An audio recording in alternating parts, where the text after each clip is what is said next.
సాంఖ్యయోగం అయిపోయింది కదా last time, రెండో అధ్యాయమా, కర్మయోగం మొదలెట్టామా? కర్మయోగంలోనా? అవునా? నీతి కర్మ అయిపోయిందా? నీతి కర్మ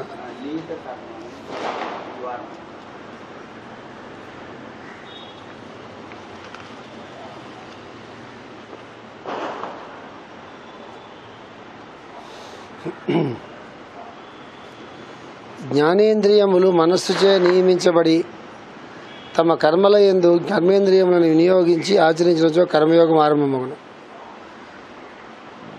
మనస్సు ఇంద్రియములను నియమించవలెను. జ్ఞానేంద్రియములు అవలంబింపవలెను. మనస్సు ఇంద్రియములను నియమించవలెను. జ్ఞానేంద్రియాలు అంటే ఏంటి? జ్ఞానేంద్రియాలు, కర్మేంద్రియాలు అంటే కన్ను, చెవి, ముక్కు అవి. జ్ఞానేంద్రియాలు అంటే వాసన చూడటం, రుచి చూడటం, ఇవన్నీ జ్ఞానేంద్రియాలు. సో జ్ఞానేంద్రియముల మనస్సే నియమించబడి తమ కర్మల యందు కర్మేంద్రియములను వినియోగించిచో ఆచరించినచో కర్మయోగం ఆరంభమవును. అంటే మనస్సు జ్ఞానేంద్రియాలని నియమించాలి. అంటే అర్థం ఏంటంటే, కన్ను కర్మేంద్రియం అనుకోండి, కన్ను దానికి జ్ఞానేంద్రియం, దానికి ఏంటి? చూడటం. నాలుక కర్మేంద్రియం అనుకోండి, రుచి చూడటం, రుచి దాని లక్షణం. చెవి కర్మేంద్రియం అనుకోండి, దాని తాలూకు జ్ఞానేంద్రియం ఏంటి? వినటం. చెవి కదా వినటం, కన్ను చూడటం, చెవి వినటం, నాలుగు రుచి చూడటం, ఇవి జ్ఞానేంద్రియాలు. సో జ్ఞానేంద్రియాలు ముందు మనం పనిచేస్తాయా, కర్మేంద్రియాలు ముందు మనం పనిచేస్తాయా? ఏంటి ముందు పనిచేస్తాయి మనకి? జ్ఞానేంద్రియాలే ముందు పనిచేస్తాయి. ఏదో అలా ఏదో ఒక కంటితో ఏదో ఒక వస్తువుని చూసాము, ఏదో చెట్టు ఉంది అక్కడ, ఆ చెట్టుకి ఏదో మంచి గులాబీ పువ్వో లేకపోతే మంచి మల్లె పువ్వులో లేకపోతే మందార పువ్వు మరొకటో ఉన్నది. కన్ను ఆ పువ్వుని చూడంగానే ఈ పువ్వు చాలా అందంగా ఉంది అని అనిపిస్తుంది. వెంటనే అందులోంచి ఏదైనా ఒక మంచి సువాసన, పరిమళం వచ్చిందనుకోండి ఆ పువ్వులో నుంచి, అది ముక్కు తాలూకు, ముక్కు కర్మేంద్రియం కదా, ఆ వాసన చూసే లక్షణం ముక్కుకు ఉంది కదా, ఆ వాసన అనేటటువంటిది ఆ సువాసన వచ్చేటప్పటికి వస్తుంది. ఇప్పుడు నెక్స్ట్ జ్ఞానేంద్రియాలు కంటితో ఒక మంచి దృశ్యాన్ని చూసినాయి, ముక్కుతో వాసనతో బాగా వాసన చూస్తాయి. ఇక్కడ నెక్స్ట్ స్టెప్ ఏంటి? ఆ పువ్వుని చూసిన తర్వాత చాలా బాగుంది అని సంతోషించి ఊరుకున్నాడా, పువ్వుని కోద్దాం అనుకున్నాడా? ఈ కోరిక ఎక్కడ పుడుతుంది? అది మనసులో పుడుతుంది. అది ఎక్కడ పుడుతుంది? అది కోరిక ఎక్కడ పుడుతుంది? మనసులో పుడుతుంది. కోద్దాం అనుకున్నాడు పువ్వుని. ఎందుకు కోద్దాం అనుకున్నాడు? Next step. ఇది కోద్దాం అనుకుంది ఆవిడ. మగాళ్ళైతే ఎక్కువ పువ్వులు కోద్దాం అనుకోరు. ఎందుకు కోద్దాం అనుకుంది ఆవిడ అనుకుందా? ఎందుకు కోద్దాం అనుకుంది అన్నట్లయితే, తను తల్లో పెట్టుకుందాం అని కోద్దాం అనుకుందా? ఇదే ఏదో చెట్టుని మంచి పువ్వు కనిపించింది, తీసుకెళ్ళి గుడికి, ఎలా గుడిలోకి వెళ్తున్నాం కదా, ఆ గుడిలో భగవంతుడి పాదాల దగ్గర పెడదామని కోద్దాం అనుకుందా? అక్కడే 6-10 మంది ఉన్నారనుకోండి, 10 మందికి పువ్వులు చూడంగానే ఒకే ఆలోచన వస్తుందా? రాదు కదా. సో మనస్సు ఏం చేయాలి? జ్ఞానేంద్రియాలని నియమించాలి, నియంత్రించాలి. అంటే ఏంటి?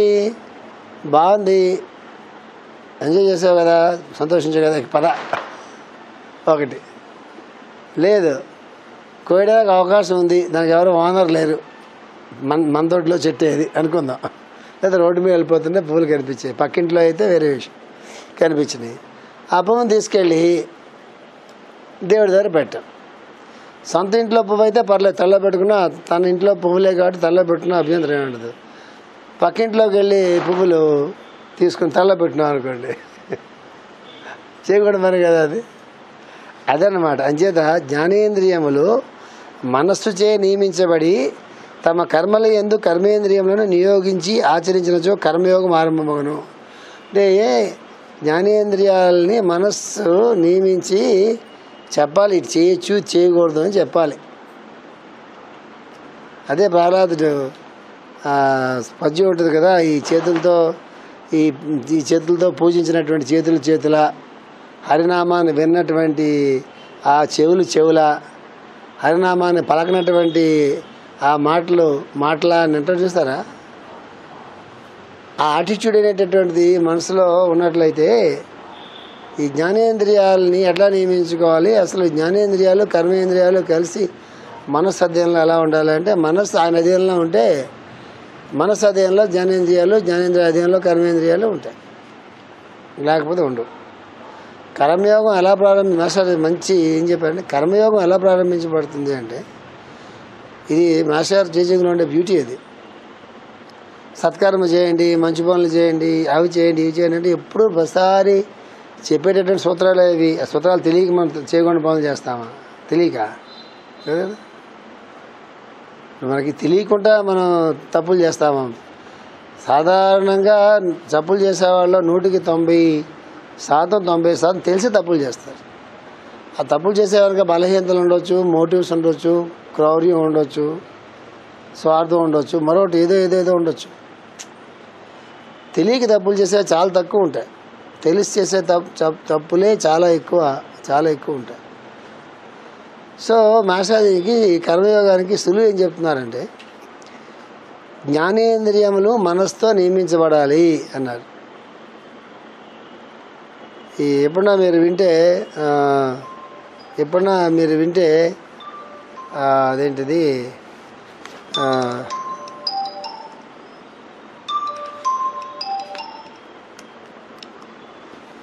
ఎప్పుడన్నా మీరు వింటే వ్యాగన్ వెజిటేరియన్స్ అనేది వర్డ్ ఉంది. వ్యాగన్ వెజిటేరియన్స్లో కంప్లీట్ వెజిటేరియన్స్ అని కాకుండా వ్యాగన్ వెజిటేరియన్స్ అనే వర్డ్ ఉంటుంది. వ్యాగన్ వెజిటేరియన్స్ అని. ఆ వ్యాగన్ వెజిటేరియన్స్ అంటే ఏంటి తెలుసా? జంతువుల నుంచి వచ్చేటటువంటి ఏ పదార్థాన్ని తీసుకోరు. జంతువుల్ని పక్షుల్ని చంపి తినటం ఒకటే కాదు, జంతువుల నుంచి వచ్చే ఏ పదార్థాన్ని కూడా వాళ్ళు తీసుకోరు. అంటే ఏం తీసుకోరు? పాలు కూడా తాగరు వాళ్ళు. చాలామంది ఉంటారు.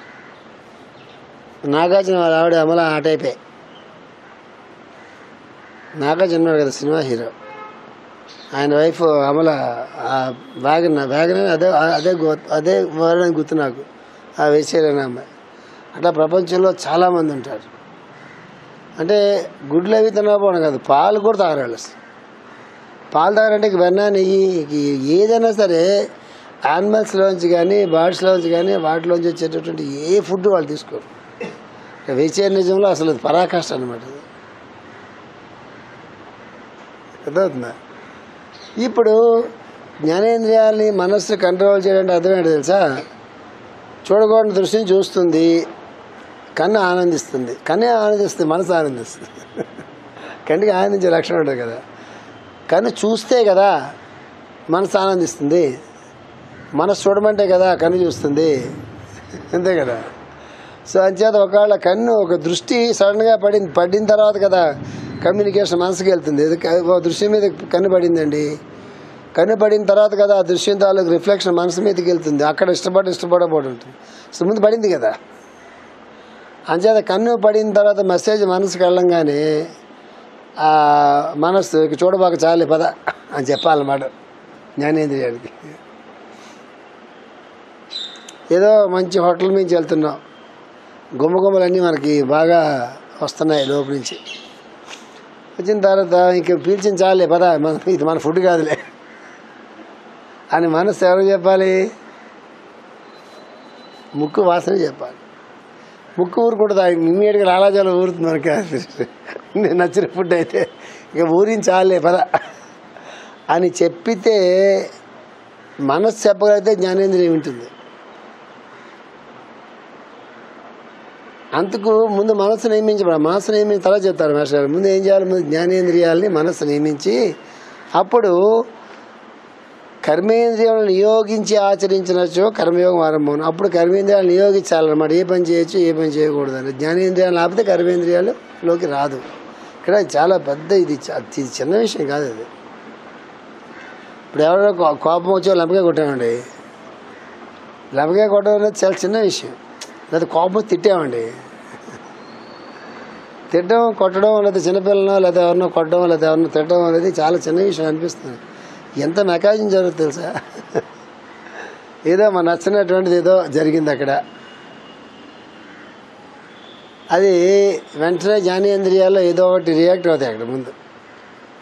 అది మనసుకి కమాండ్ వెళ్తుంది, మనసు చాలా కోపడుతుంది, కోపడం కానీ టక్ చేయలేస్తుంది.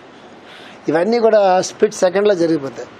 పెద్ద పెద్ద ఆత్మహత్యలు కానీ పెద్ద పెద్ద మర్డర్స్ కానీ చాలా అకృత్యాలు, చాలా ఘోరాలు అనుకుంటాం చూసారా, అవన్నీ కూడా చాలా ప్లాన్డ్గా, చాలా మోటివ్తో, చాలా ప్లాన్డ్గా, చాలా క్రూయల్గా అట్లా జరిగి పక్కన పెట్టండి. వాటి గురించి మనం మాట్లాడలేదు, వాళ్ళకి అక్కర్లేదు వాళ్ళకి ఇది. కానీ మ్యాక్సిమం మానవ జాతిలో ఎంత పెద్ద పొరపాట్లైనా, ఎంత పెద్ద దోషాలైనా కూడా ఆ స్ప్లిట్ సెకండ్లో, అంటే ఆ నిమిషంలో, ఆ సెకండ్లో వాళ్ళకి వచ్చేటటువంటి ఒక ఆలోచన ఉంటుంది. అక్కడ విచక్షణ ఉండదు. ఆ నిమిషంలో వాడు ఆత్మహత్య చేసుకోవడం, ఆ నిమిషంలో ఏమన్నా చంపడం, ఆ నిమిషంలో ఏమన్నా లాగి లెంపకాయ కొట్టడం, ఆ నిమిషంలో ఏదో ఒక తప్పు చేయటం, ఆ నిమిషంలో ఏదో ఒక పొరపాటు చేయటం, దాన్ని పీక్కోలేక లాక్కోలేక జన్మంతా భరించటం అన్నది ఆ నిమిషంలో ఉంటుంది. దానికి ఆ నిమిషాన్ని ఓవర్కమ్ చేయటం అనేటటువంటి దానికి ఆ జన్మ అంతా కూడా సాధన చేసినా కూడా ఓవర్కమ్ చేయని వాళ్ళు చాలామంది ఉంటారు. 100 మంది ప్రయత్నం చేస్తే 100 మందిలో 10 మంది ఓవర్కమ్ చేయగలిగితే నిజంగా యోగం అనే దానికి నిజంగా పరాకాష్ట చేయలేరు. కామక్రోధాలనండి, రాగద్వేషాలనండి, మదమాశ్రయాలనండి, ఈర్ష్య అసూయలనండి, ఏదైనా అనండి. ఆ నిమిషం ఉంటుంది కదా, అది దాటి పక్క వెళ్ళిపోయాం అనుకోండి, దాటి ఇప్పుడు మన బందరకాలం ఉందనుకుందాం, ఏదో ఒక కాలం కంపు కొడుతుంది అనుకుందాం. కంపు కొడితే మనం కావా ఏం చేస్తాం, మామూలుగా జనరల్గా మనం ఏం చేస్తాం కావా, వీళ్ళంత వేగంగా వాసనలో నుంచి వీళ్ళంత వేగంగా అక్కడి నుంచి పక్క వెళ్ళిపోదాని ప్రయత్నం చేస్తాం కదా. ఆ ప్రయత్నం మనసులో మనం చేస్తామంటే ఏదైనా ఒక వ్యసనం కానీ, ఏదైనా ఉదరలవాటు కానీ, దురభ్యాసం కానీ, మరొకటి ఉన్నప్పుడు అసలు తప్పు అనేది ముందు మనం తెలిసినా మనం యాక్సెప్ట్ చేయాలిగా. కానీ మనం ఏం చేస్తాం, దాన్ని మనం కన్విన్స్ చేసుకుంటాం. ఏదో మనకు తెలిసిన భాషలో, మనకు తెలిసిన సిద్ధాంతాల్లో దేనికో దానికి ఎక్కడో దిక్కునే మనకు కన్వీనియంట్గా, అంటే ప్రతివాడికి వాడి కన్వీనియంట్గా ఒక థియరీ ఎక్కడో దిక్కున ఉంటుంది. అది ఎక్కడ అప్లై చేయాలో అక్కడ అప్లై చేయాలి తప్ప అన్ని చోట్ల అది అప్లై చేయకూడదు. యుద్ధంలో సోల్జర్ ఉంటాడు, తుపాకు పెట్టి టప ఎనిమిస్ని పేలుస్తాడు. వాడికి ఇంకే మరణశిక్ష వేరు. మనం పేలిస్తే ఊరుకుంటారా? ఊరుకోరు కదా, ఊరుకోరు. అట్లాగా ఎక్కడేది అప్లై చేయాలో అక్కడ అప్లై చేయాలి తప్ప అన్ని చోట్ల అన్నీ అప్లై చేద్దామంటే కుదరదు. మనం ఏం చేస్తాం, సాధారణంగా మన కన్వీనియంట్గా ఉన్న థీరీస్ని మనం అప్లై చేసుకుంటుంటాం. మన కన్వీనియంట్గా లేని థీరీస్ని మనం అప్లై చేసుకోం. అదే పతంజలి యోగసూత్రాల్లో యమ నియమాల్లో యమం అంటే సెల్ఫ్ డిసిప్లిన్. ఎవడికో డిసిప్లిన్ పెట్టి బ్రూటల్గా వాడి మీద డిసిప్లిన్ రుద్ది చేయించే పరిస్థితి కాకుండా సెల్ఫ్ రెగ్యులరైజేషన్, సెల్ఫ్ డిసిప్లిన్ అంటే వాడంతటా వాడు ఆ డిసిప్లిన్ని వాడు ఇంపోజ్ చేసుకుని ఆ క్రమశిక్షణ వాడంతటా కలిగించుకుంటే అది యమం అనేటటువంటి మొట్టమొదట పతంజలి యోగసూత్రాల్లో ఫస్ట్ రూల్ అది. ఆ యమం అనేది సహజంగా యోగసూత్రాల్లోకి వెళ్ళాడు. ఇతర ప్రాణాయామాలు, పుస్తకం ప్రాణాయామాలు చేసినా, ఆసనాలు వేసుకున్నా, మరొకటి చేసినా మొట్టమొదటి యమనియమాలు ఉంటాయి. మొట్టమొదటి 2 యమనియమాలు ఉంటాయి. ఆ యమనియమాల్లో ఆ మాత్రం కంట్రోల్ వాడికి రాకపోయినట్లయితే మిగతావన్నీ కూడా తిరిగా మిగిలిపోతాయి తప్ప అవి వాడికి ఏం చేసినా వాడికి ఉపయోగపడు. యమము అంటే అది.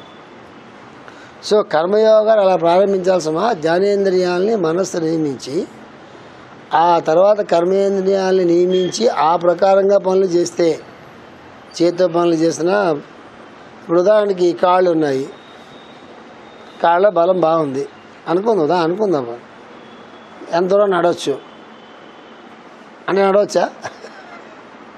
అక్కర్లేదు కదా. రోజు 1 గంట, అరగంట, 30 గంట వాకింగ్ అన్నారు, సరిపోతుంది. కుర్చీల్లో కాకుండా లిఫ్ట్లు ఎక్కకుండా మెట్లు ఎక్కండి, బాగా మెట్లు ఎక్కితే లంగ్స్ బాగా బలపడతాయి, హార్ట్ బాగా బలపడతాయి, అవి ఉపయోగించవచ్చు. ఇది పెడం దాకా వెళ్దామని అన్నారు అనుకోండి ఎవరన్నా, సాటర్న్ హార్స్కోప్లో శని బాగా బలంగా ఉందనుకోండి, మీరు వెళ్ళండి సార్ నేను వాకింగ్ చేసి వస్తానని అన్నాడు అనుకోండి, అది పొరలేదనం అంటే. అర్థమవుతుందా? కాళ్ళతో నడవచ్చు అన్నారు. మంచి క్వాలిటీగా ఉన్న ఫుడ్ తినండి అన్నారు, తేనె తాగండి అన్నారు, ఏదో నెయ్యి మంచి నెయ్యి ఏదో ఆవు నెయ్యి మంచిది ఇంట్లో చేసుకున్నది అని అన్నారు. ఇది చెప్పారు. మొత్తం మీద పండ్ల రసాలు తాగండి అన్నారు, ఖర్జూరాలు తినండి బాగుంటాయి అన్నారు. తిని తినాల్లో పాయింట్ ఉంటుందిగా, ఏ వయసులో ఎన్ని తినాలో పాయింట్ ఉంటుందిగా. ఎందుకు పెడతావు అంటే నా మనసు ట్రైనప్ చూస్తాను నేను. లేకపోతే ఏమవుతుంది, నెక్స్ట్ డే ఏమవుతుంది, ఇవాళ ఏమైనా సున్నుండలు పట్టుకొచ్చారు అనుకోండి, నెక్స్ట్ మీరు వచ్చేటప్పుడల్లా మీ చేతుల పైన చూడాలనిపిస్తుంది. మరి సున్నుండలు పట్టుకొచ్చారు కదా, ఇప్పుడు కొబ్బరి ఉండలు పట్టుకొచ్చారా లేదా, మన ఏదో 4 మామిడిపళ్ళు పట్టుకొచ్చారు కదా, మరి ఈవేళ మన బంగిరిపీలు మామిడిపళ్ళు పట్టుకొచ్చారు, రసాలు పట్టుకొస్తే బాగుంది కదా, రోజు బంగిరిపీలేనా అంటే ఆ మైండ్ ఎంత దరిద్రంగా అది పనిచేస్తూ ఉంటుందంటే అంత దరిద్రంగా పనిచేస్తుంటుంది. దాన్ని ఎప్పుడు అలా కాపాడుకుంటూ ఉండాలి దాన్ని. అయినా పట్టుకొస్తూ ఉంటారు. ఎందుకో నాకు ఇప్పటికీ అర్థం కాదు, నాకు ఇప్పటికీ లాజిక్కే అర్థం కాదు. ఏం చేద్దాను మీకంటే మనస్సుని నియమించుకోవడం చిన్న విషయం కాదు అది. దానికి చిన్న సంధిస్తే, ఇప్పుడు వాయువు ఉంటుందండి, చిన్న ఇంత సూది మనంత సంధిస్తే వాయువుకి ఎందుకు వెళ్ళిపోతుంది, చిన్న సంధించామంటే వెళ్ళిపోతుంది. మనసుకి ఆ డిసిప్లిన్లో పెట్టుకోవాల్సుకునే నిజంగా ఇంట్రెస్ట్ ఉన్నటువంటి వాళ్ళకి ఆ డిసిప్లిన్లో పెట్టుకునే చోట రూత్లెస్గా ఉండాలి. మనం మాస్ గారు వాళ్ళలాగా పుచ్చుకుని కూడా మనసులో పెట్టుకోకుండా మళ్ళీ వాళ్ళకి మళ్ళీ ఏదో రకంగా సహాయం చేసి ఇంత ఎవడు పెట్టింటాడు ఆ ప్రోగ్రాము, నాకు వీరిచ్చి మీకు నేరిచ్చి అది ఇంత ప్రోగ్రాం ఎవడు మళ్ళీ గుర్తుపెట్టుకుని ఇంత ప్రోగ్రాం ఎవరు చేస్తాడు కరమందా లేకుండా. నిజంగా ఎవరికైనా అవసరం ఉందనుకోండి, మనకు అవసరం ఉందండి, ఎవరికైనా అవసరం ఉందనుకోండి, అప్పుడు ఈ క్యాలిక్యులేషన్స్ పనిచేయవు. అసలు ఈ క్యాలిక్యులేషన్ పక్క వెళ్ళాం, అసలు మా కరమందాల పక్క వెళ్ళం ఎంచేదా, అక్కడ నీట్ అది అవసరం, కోరిక కాదు.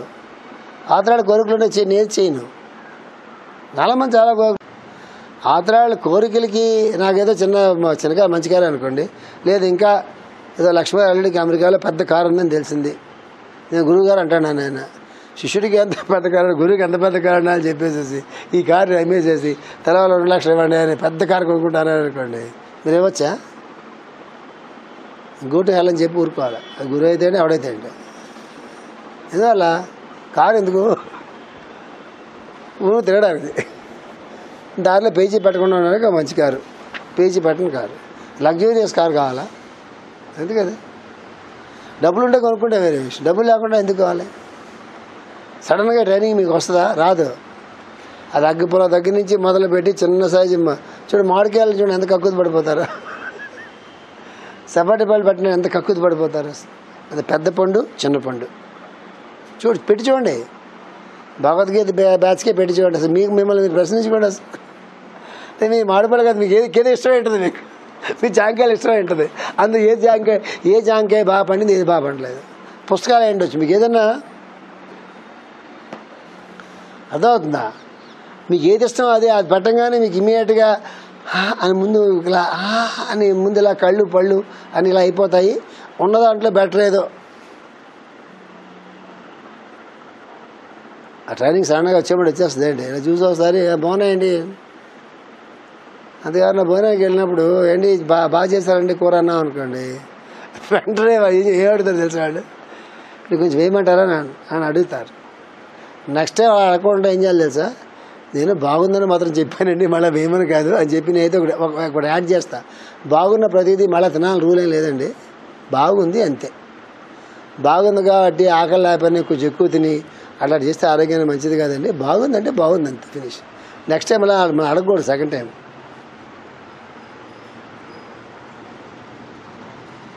మళ్ళీ వెళ్తే అడిగారు అనుకుంటే క్యాంటీన్కి వెళ్ళను నేను. సెకండ్ టైం వెళ్ళా కూడా మళ్ళీ చేశారు, నేను వెళ్ళను. ఎందుకు వాళ్ళతో మనకెందుకు తలనొప్పి, వాళ్ళకి ఆ సాధనలో వాళ్ళు లేరు, వాళ్ళకి ఆ డైమెన్షన్ లేదు, వాళ్ళకి మనం ఏం చెప్తున్నామో అర్థం కావట్లేదు, వాడి టైం సెన్స్ లేదు, వాడికి ఇంకో మనీ సెన్స్ లేదు, ఇంకోటి లేదు. నేను చాలా కాము పూర్వం తిట్టి కట్ చేసాను, కాము కట్ చేస్తాను. ఇందువల్ల వాళ్ళు దీనికి సంబంధించిన వాళ్ళు కాదు. అందువల్ల కర్మేంద్రియాలు నియమించడం అంటే చిన్న విషయం కాదు. నిర్దాక్షిణ్యంగా రూత్లెస్గా వద్దు అంటే వద్దు అంతే. అది మైండ్లోంచి రావాలి. ఆ కమాండ్ మైండ్లోంచి వస్తే, మైండ్లోంచి రావాలంటే మైండ్ నియమించబడి ఉండాలి కదా. అది పెద్ద పెద్ద విషయాలు మనం చేయలేం. సత్యహరిచంద్రులాగా, రాముడిలాగా, మహాత్మా గాంధీ గారిలాగా, వాళ్ళలాగా ఆ లెవెల్లో మన మనసులను మనం నియమించేసుకుని యోగులు అయిపోలేం మనం. అది నేను చెప్పట్లా. కానీ చిన్న చిన్న విషయాలతో ప్రారంభం చేస్తేనే ఎప్పటికన్నా ఆ సాధన కొద్దిగా ఎల్కేజీతో మొదలెట్టాలి కదా. ఫస్ట్ స్టాండ్కి వెళ్ళాలంటే ఫస్ట్ స్టాండ్ పూర్తయితేనే కదా ఫస్ట్ స్టాండ్కి నెమ్మదిగా, తర్వాత ఎప్పుడో 4 years పైకి వెళ్తాడు. చిన్న వాటితో అయినా ఖచ్చితంగా మొదలు పెట్టాలి. ఏదో కూర మనం తినకూడదు ఇంట్లో అనుకుందాం, ఆయన ఆవిడ ఇంట్లో తింటారు. వాళ్ళు తింటున్నా కూడా మన చేతితో మన కూర వాళ్ళకి పెట్టి వాళ్ళు తింటున్నా కూడా మనకి టెంపరేచర్ అసలు ఉండడానికి వీలే లేదు. పెట్టేసి చేయకూడదు పక్క వచ్చాడు. అక్కడ మళ్ళీ పాతివ్రత్యాలు, దాంపత్య ధర్మాలు అన్నీ పెట్టుకుని ఆయన తింటే నేను తినకపోతే బాగుంది, వీడు తింటుంది, వీడికి ఇష్టమే తింటుంది. నాకు దాంపత్య ధర్మమో గాడుకుంటాం అనే పేరు పెడుతుంది. ఇష్టమై చేసే పనులు ఏవి ధర్మాల్లోకి రావండి. ఇష్టమై సత్కర్మలు చేయాలి. ఇష్టమై చేసే పనులు ఏంటి?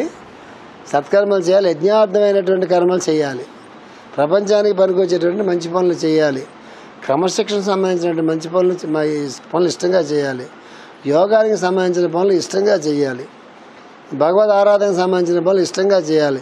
ఇష్టంగా చేస్తూ కూడా అవి ఇష్టంగా చేయాల్సినవి. యజ్ఞార్థమైన కర్మలు కానీ, సత్కర్మలు కానీ, ప్రపంచానికి పనికొచ్చే కానీ, 10 మందికి పనికొచ్చే కానీ, మన ఆరోగ్యానికి పనికొచ్చే కానీ, ఇతరుల ఆరోగ్యానికి పనికొచ్చే కానీ, సమాజానికి పనికొచ్చే పనులు అవి మనం చాలా ఇష్టంగా చేయవలసినవి. దాని మీద మనసు పెడితే మిగతావి అక్కడ వైరాగ్యం అంటానే, ఉత్తనే వైరాగ్యం రాదు ఎవరికి. ఉత్తనే వైరాగ్యం ఎందుకు వస్తుంది? రాదు. బట్టల షాప్కి వెళ్ళాం, ఉదాహరణ బట్టల షాప్కి వెళ్ళాం. చిన్న వయసులో వెళ్తే మనం ఏం చేస్తాం? ఏదో మంచి ప్యాంట్లు, కలర్స్ అవి ఇవి ఎత్తుకుంటాం. పెళ్లి టైం వచ్చేటప్పటికల్లా ఇంకా కాస్త కాస్ట్లీ, ఇంకా కాస్త కాస్త ఎత్తుకుంటాం.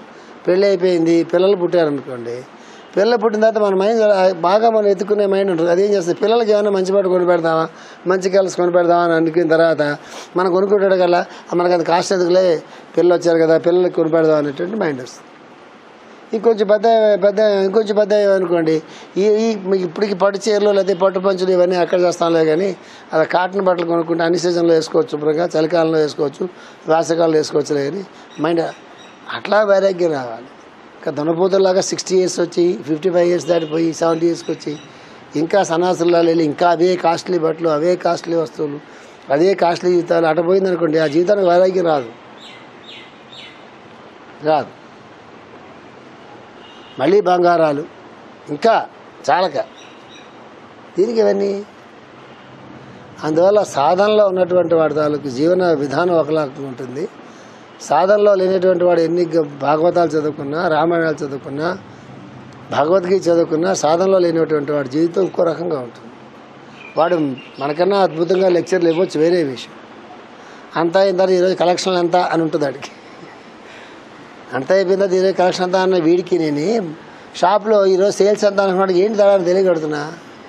వ్యాపారం పెట్టుకుని పచారీ కొట్టు మరోడో పెట్టుకుని సాయంకాలం అయ్యేటప్పటికల్లా ఇవాళ కలెక్షన్ అంతాయా అని అడిగిన వాడికి నేను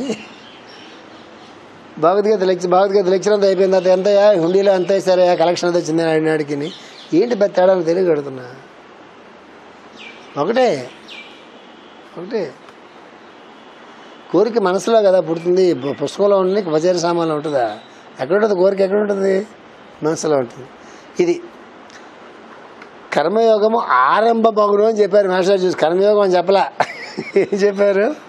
జ్ఞానేంద్రియముల మనస్తే నియమించబడి తమ కర్మల యందు కర్మేంద్రియములను నియోగించి ఆచరించినచో కర్మయోగం ఆరంభమగును. అంటే జ్ఞానేంద్రియాలు మనస్తే నియమించబడి కర్మేంద్రియాలను నియోగించినప్పుడు, పనులు చేసేటప్పుడు కర్మయోగం ఏమవుతుంది?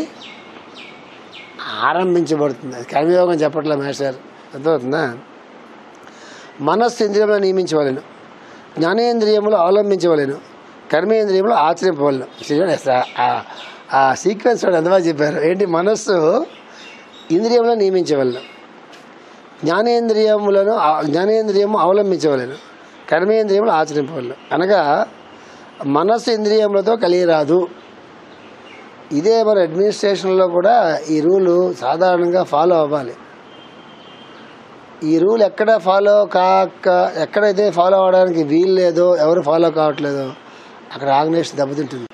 ఇది తెలుసా, మనస్సుకి ఇంద్రియాలకి మధ్య కొన్ని ఉంటాయి, ఆత్మకి మనసుకి మధ్య బుద్ధి ఉంటుంది. అది ఆర్డర్లో దాని నుంచి ఇది, దీని నుంచి అది, దీని నుంచి ఇది, దీని నుంచి ఇది ఆర్డర్ వెళ్తున్నప్పుడే ఆర్గనైజేషన్ అడ్మినిస్ట్రేషన్ చాలా బాగా సాఫీగా సాగుతుంది. ఆ పైన వాడు లో లెవెల్కి వచ్చి చేయడానికి వీల్లేదు, కుదరదు. అది లో లెవెల్కి వచ్చి దిగి చేయడానికి వీలు పడినప్పుడు ఆర్గనైజేషన్ గ్రో కాదు, ఆ వ్యవస్థ గ్రో కాదు, ఆ బిజినెస్లో గ్రో కాదు, ఆ దేశం కూడా గ్రో కాదు, ఆ సంఘం సమాజం కూడా గ్రో కాదు. గుర్తుపెట్టుకో. ఎందుకు ఎవడు చెప్తే ఎవడు ఫాలో అవ్వాలి, ఎవడు చెప్తే ఎవడు ఫాలో అవ్వాలని ఒక ఆర్డర్ ఉంటుంది చూసారా, అది ఆర్డర్ అట్లా సీక్వెన్షియల్గా అలాగా 1 2 3 4 5 6 అని వెళ్ళినప్పుడు మాత్రమే అది పర్ఫెక్ట్గా ఆర్గనైజేషన్ అనేది రన్ అవుతుంది. అన్నిటిలో అందరూ వేలు పెట్టకూడదు. చెప్తున్నారు మాస్టర్ గారు ఏంటంటే, అనగా మనస్సు ఇంద్రియములతో కలిగి రాదు, ఇంద్రియములను తనలోనికి స్వీకరించవలను, దానితో యోగము ఆరంభమగును.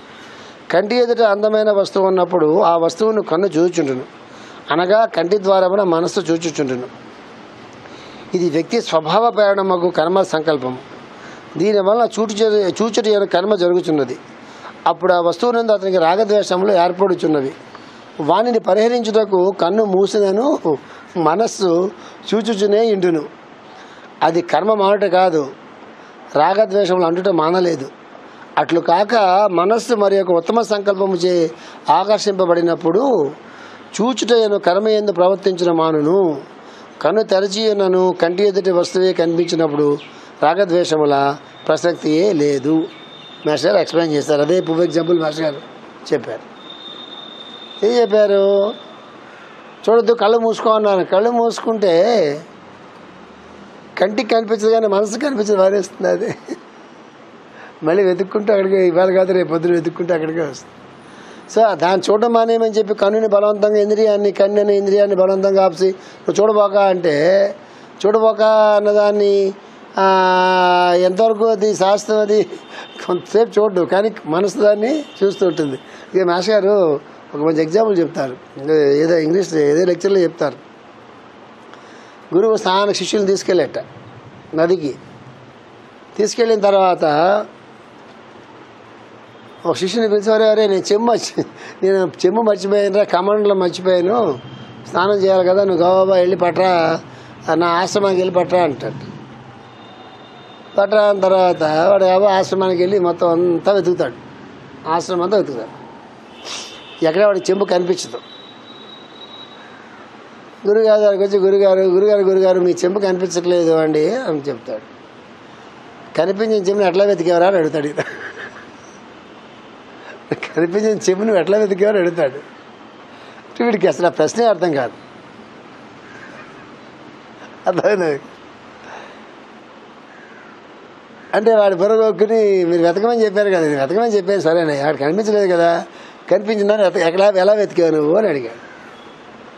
అంటే ఆ చెంబుని ఎప్పుడో వీడు చూశాడు, ఆ కమాండ్లాన్ని ఎప్పుడో వీడు చూశాడు. ఆ కమాండ్లో చూసినటువంటి గుర్తు ఎక్కడ ఉంది వీడికి, వాడి బుర్రలో ఉంది. ఎప్పుడో కమాండ్లో చూసుండాలి కదా, ఆ కమాండ్లో చూసిన గుర్తు ఎక్కడ ఉంది వీడికి, బుర్రలో ఉంది.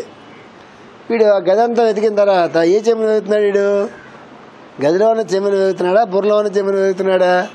వాడు గదిలో ఉన్న చెంబుని వెతుకుతున్నాడు అనుకుంటున్నాడు, కానీ దేని వెతుకుతున్నాడు, బుర్రలో ఉండే చెంబుని వెతుకుతున్నాడు.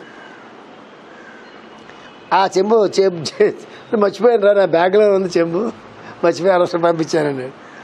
అప్పటికి జ్ఞానోదయం అయింది. ఆడేం వెతికాడు, లేని చెంబుని వెతికాడు, కానీ దేన్ని వెతికాడు, బుర్రలో ఉన్న చెంబుని వెతికాడు. మనం కూడా అంతే, ఆ మనసులో ఉన్న వాటినే వెతుక్కుంటూ ఉంటాం. అందుకే మొట్టమొదట ప్యూరిఫై కావాల్సిందే మనస్సు. మనసులో రిజిస్టర్ అయిపోయిందంటే దానికోసం వెతుకులాట ఖచ్చితంగా ఉంటుంది. చిన్నప్పుడే మనసులో పడిపోతాయి. అందుకే ఇది మైండ్, ఇది పెద్ద సైన్స్. అది మనకి చిన్నప్పుడే మైండ్లో పడిపోతాయి. అందుకే పిల్లల్ని వాళ్ళని చిన్నప్పటి నుంచి పెంచేటప్పుడు వాడికి బుర్రలో మనం వేస్తాం మొట్టమొదట. నువ్వు డాక్టర్ కావాలా, నువ్వు అమెరికా వెళ్ళాలా, నువ్వు లండన్ వెళ్ళాలా, నువ్వు రిచ్ అవ్వాలా, నువ్వు పక్కకి కొంటే బాగా చదువుకోవాలా, మీ పిన్ని కొడుకు కంటే బాగా చదువుకోవాలా, మీ మేనత్త కూతురు కంటే బాగా చదువుకోవాలా, ఇట్లాంటి అలా కాదు, ఇట్లా ఇట్లాగా వాళ్ళ ఉద్యోగాలు, వాళ్ళ వ్యాపారాలు, వాళ్ళ పెళ్ళిళ్ళు, వాళ్ళ భవిష్యత్తు మొత్తం అంతా కూడా బుర్రలో వేస్తాం.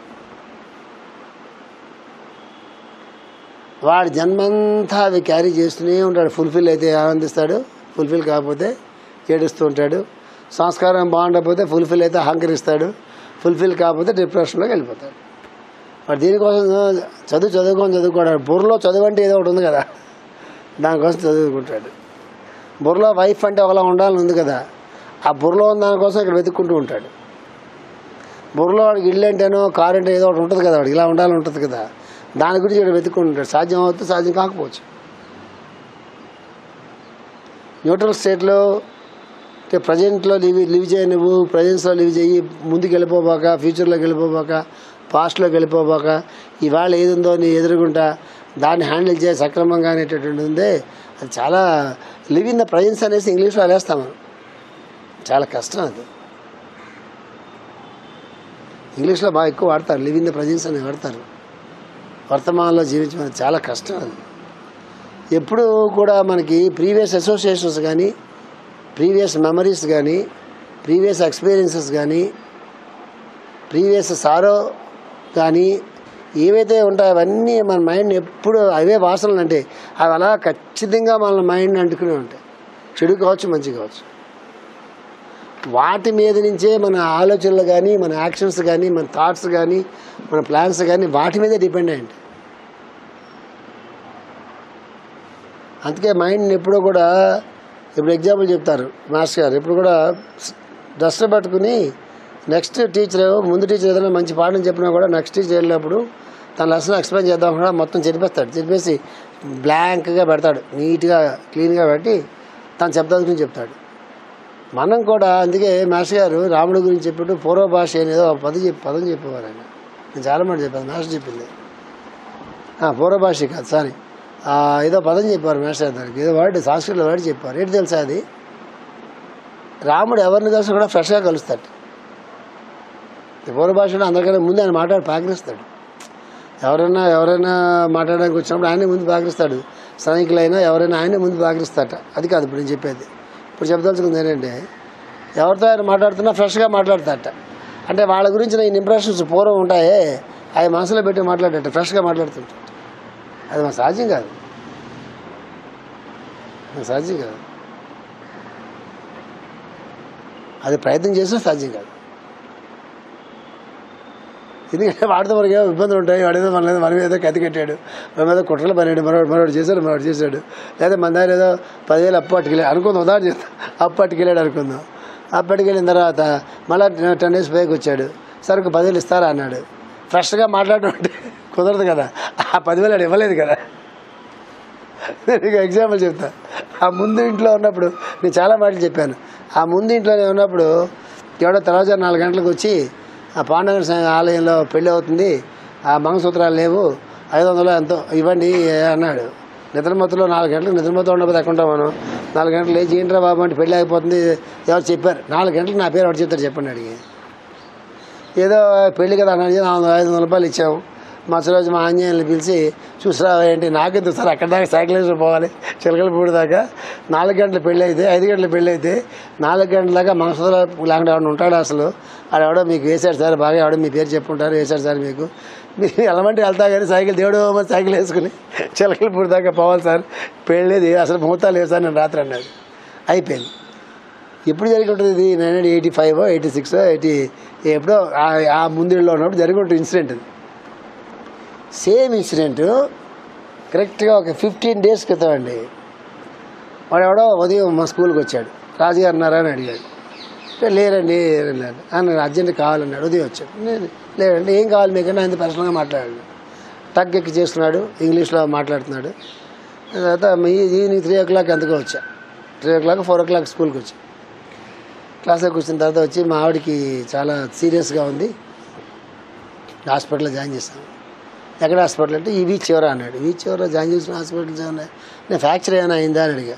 ఫ్రాక్చర్ కాదు, నీకేదో ప్రాబ్లం. నీకేదో ప్రాబ్లం మొత్తం మరి హాస్పిటల్స్ ఏం లేదని ఇస్తానంటే ఈ వీచ్ చివర కాదండి ఊరు చివర నేను చెప్పాడు. తర్వాత అప్పుడు ఏం కావాలి నీకు అని అడిగా.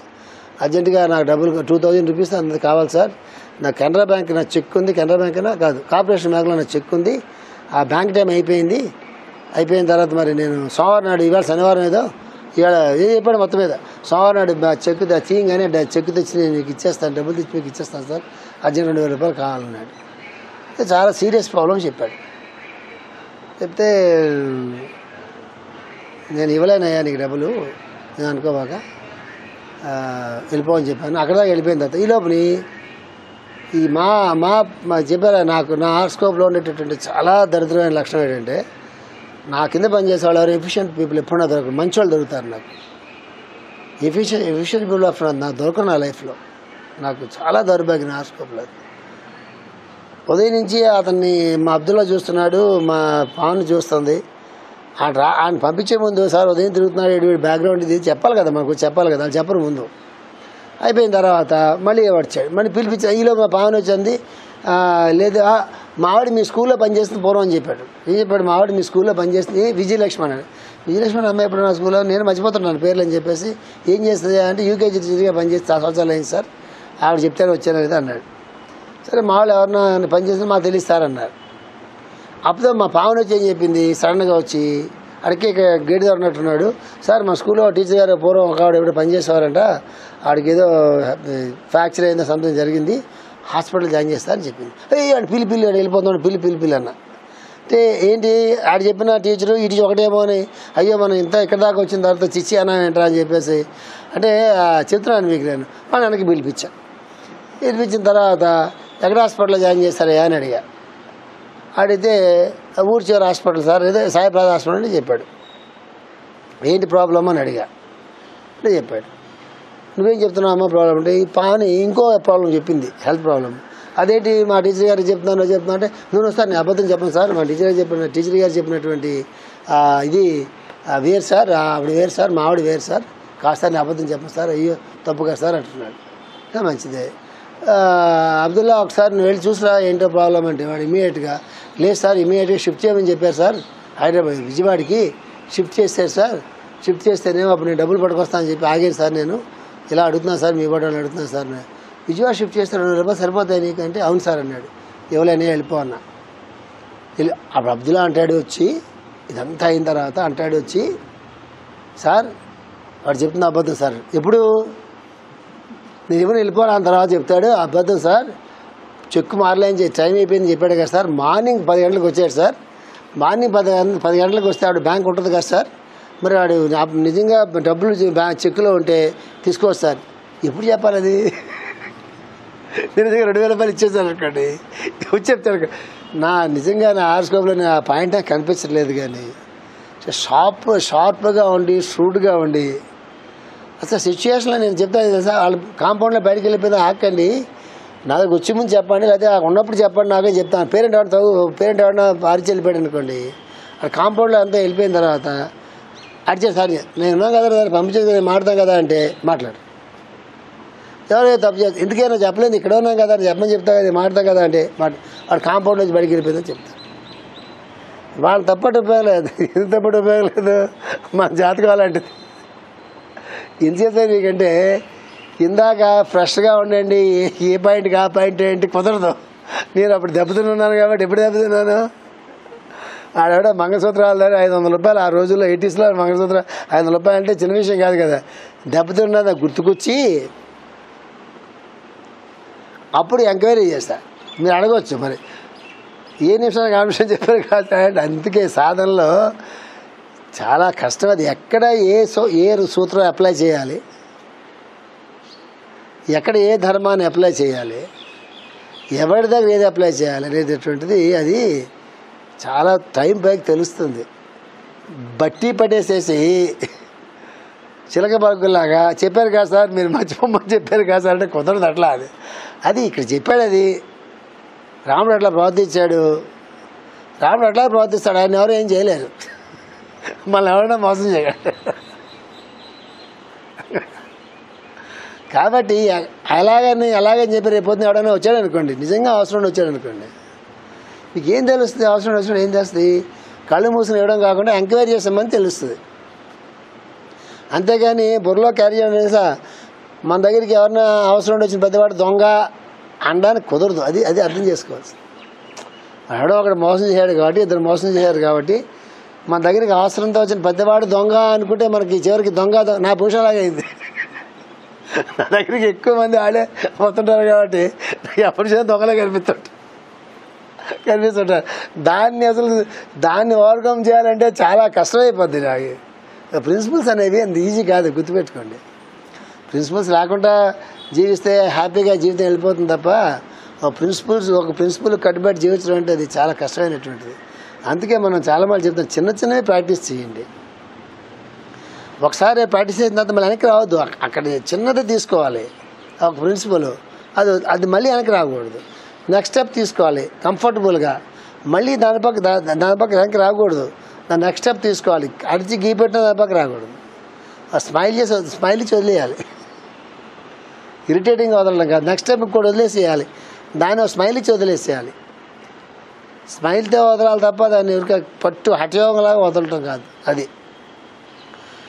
రాగద్వేషం ప్రసక్తి లేదు. ఈ విధముగా మరి ఒక తావున నియమించబడిన మనస్సు ఇంద్రియములను నియమించి కర్మలు కూడా నియమించింది. మాస్టర్ ఏం చెప్తున్నారంటే, కళ్ళు మూసుకున్నంత మాత్రాన ఎదురుగుండా వస్తువు కనిపించకపోయినా మనసులో కనిపించడం అనేది పోదు కాబట్టి, మనసులో అది ఉంటుంది కాబట్టి మనసును ఏం చేయమన్నారు? అంతకన్నా మంచి విషయం మీద నియమించమని చెప్పారు.